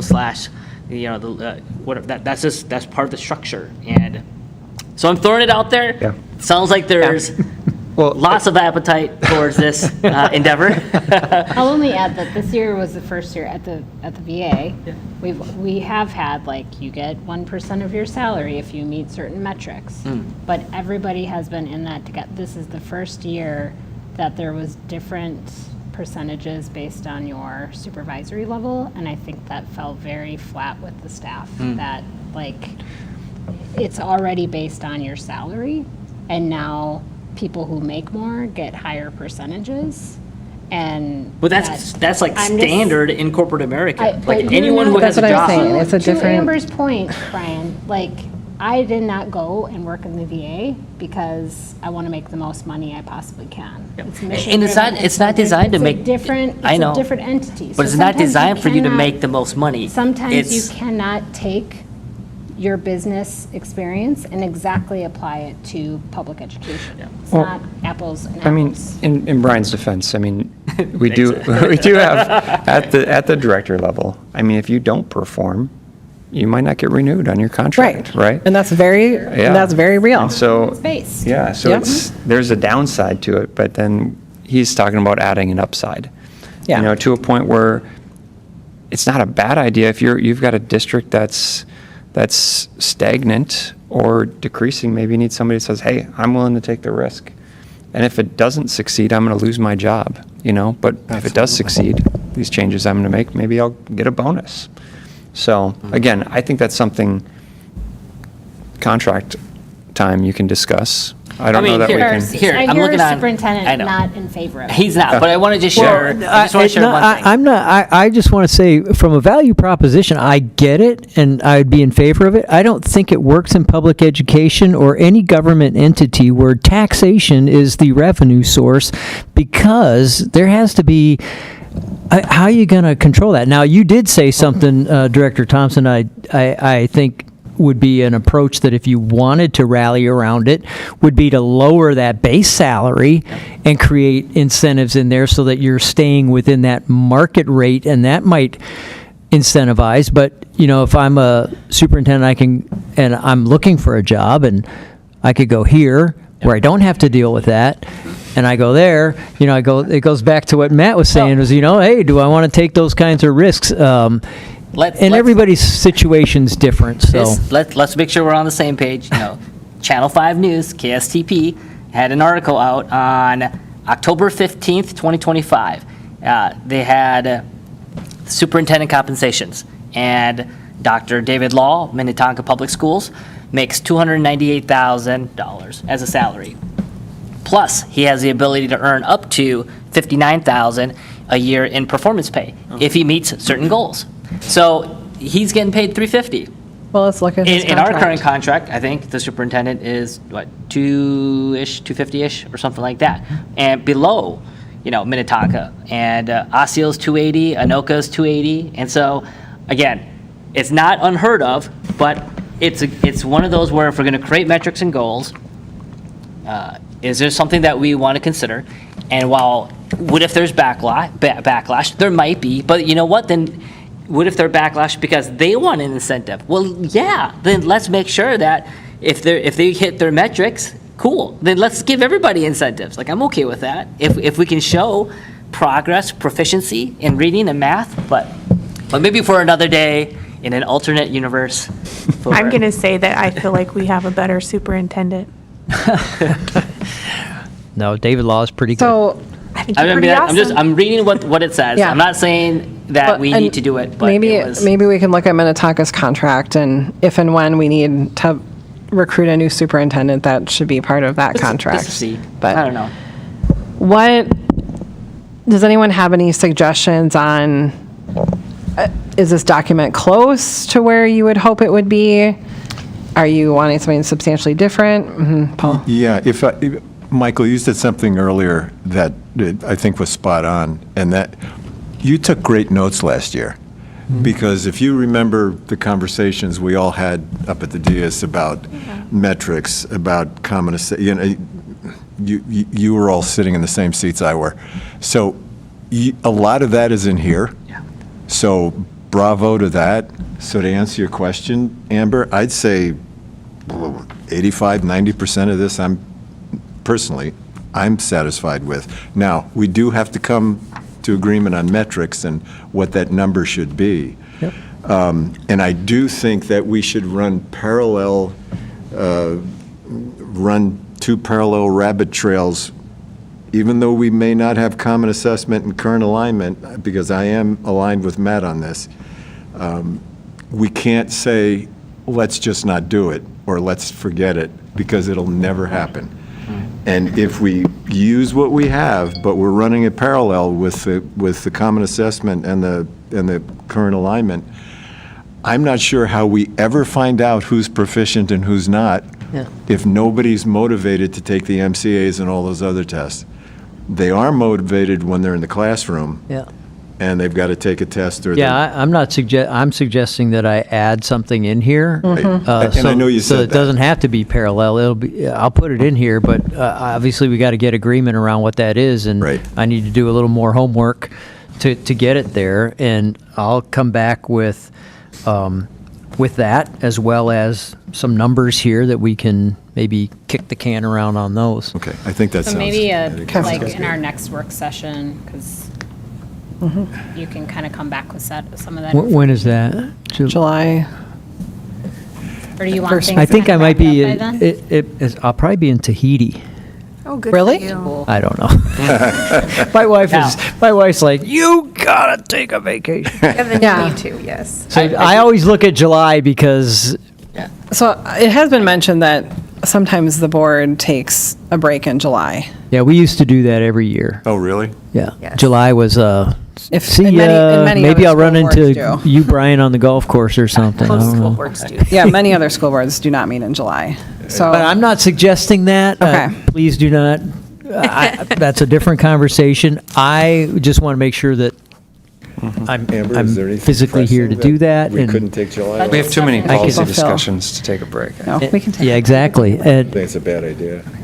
I mean, I can also. We have lots of stuff to do. I can also Well, yeah, there's make always sure lots that of you stuff. get a read ahead Yeah. opportunity so that, Yeah. we don't have so much homework to do I right appreciate here you at the putting it table. together and thinking through this. Now, this is good, Thank Michael. you. This is good. Okay. Yeah, Brian. So my last comment is, I do like the framework. I like the 4 goals. I think it's good. Again, what are we doing for metrics, and then what are we doing for initiatives? But I also want to be mindful that ideally we should be having these conversations in October, November in Q4, so that whatever we want to plan for the next school year is part of the budgetary discussions in January, so that he has the additional staffing and resources, and then training over the summer, so that whatever plan we align it in October can have the opportunity to be implemented in September. And so you don't have this opportunity. You don't have January to find the resources, do the training materials, get the team aligned. So you would be going really fast. So I just want to be mindful of like short-term goals, things that are probably achievable in this window, and then revisit this back in October, setting the stage for next year. That's all. And I think the good thing is a lot of this builds on what you've already been focused on. Yes. So this is not new thing. That was the goal. Yeah. Yeah, So it's not really new initiatives necessarily, it's already in progress. right. It's reinforcing, yeah. Good to see it in the structure and all summarized in the way it is. Like the Okay. dashboard, I loved it. I'm glad that the campus, the dashboard is built up, because when we were at the Lakeville City Council meeting, like I had that popped up, and the lady to the right of me, I forgot her name, but she was, I think she did the zoning or the boundary or Yeah. something like that. And we were looking at, stats, enrollments, and like that, like I love that. Like that was great to be able to have. Yeah, So, great. Okay, anything else for tonight? Anybody? I just want to thank each of you for at least giving me the feedback I need, so thank you for that. Yeah. Great. All right, we're adjourned. Awesome. Thank you. wait, All right. there's more. What? Graduation was super fun. Oh, So good. good job for putting it together. All the kids, they went through the process. It was awesome. So I know a lot of work behind the scenes went into it. Yeah. I didn't see it, other Yeah. than we were there, we were present, we did Yeah. handshakes, and So I got your Got my feedback. feedback. I got Kim's. I'll get you mine. And I am just doing an all call for if there are others, because we're doing a AAR on the 23rd internally to do the review of that. So what does the AAR stand for? Oh, I'm sorry, after action review. Okay, thank you. So I want to capture all that, and then I think there's also a conversation about, and this is something I will bring back to the board. What are options for next year? And because I don't think we have unanimity that we want to stay here, but I think the after action needs to happen first, so that I can talk in detail about what are the trade-offs. It does cost us more to do it here than Mariucci was charging us, just so you know. Oh, yeah. Yeah. So, I know everybody's financially conscious around here, and I want to be... So it went into the general fund a little bit? Well, it's all general fund anyway. Yeah. I mean, Mariucci was general fund. Yeah, but Yeah. it was more than, I mean, than Mariucci. It's more than Mariucci, but the other, I don't want to do the AAR now, but I just want to make sure you know that I'm not like, okay, this is the only option, and we probably as a school board and myself as a superintendent need to have the conversation with you about what are some other options and do we want to consider them. And my driving issue, well, I'll honestly say I have two. One is financial. And the second one is nobody wants to make the weather call. You do not want that in your life. Yeah. But I think having a contingency is important. I think we did have a contingency. I don't know. We didn't have to exercise it. Thank the good Lord. But that's just not a fun thing either. So just Stress is that for staff to that day?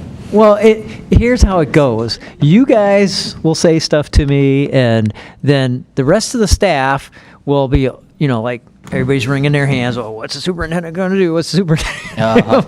Because nobody wants to make that decision. I'm not afraid to make the decision. Just a lot of anxiety associated with it, because you want the kids and the families and the community to have a wonderful experience. You know, and we didn't have to go inside, but if we have to go inside, I think you guys are going to have a little different experience. didn't even Not at the ceremony itself, the aftermath. I didn't even ask you. I'm like, I don't need to put more pressure on you to feel like you have to make one way or another decision. I know. I you talked to don't know. Jason. I talked to Jason, and it's like, you know, no superintendent It's hard. wants that in their world, but you make know. the call when there's a snow day. I mean, it's like. Well, I'm just- oh my God, that's so much easier. Yeah, I'll tell you the secret to that. I'll tell you the secret to that if you want to talk. Thank you. All right, bye, everybody. I like this one. I miss seeing both of them. Yeah, I miss seeing both of them and also the awkwardness of the stage situation.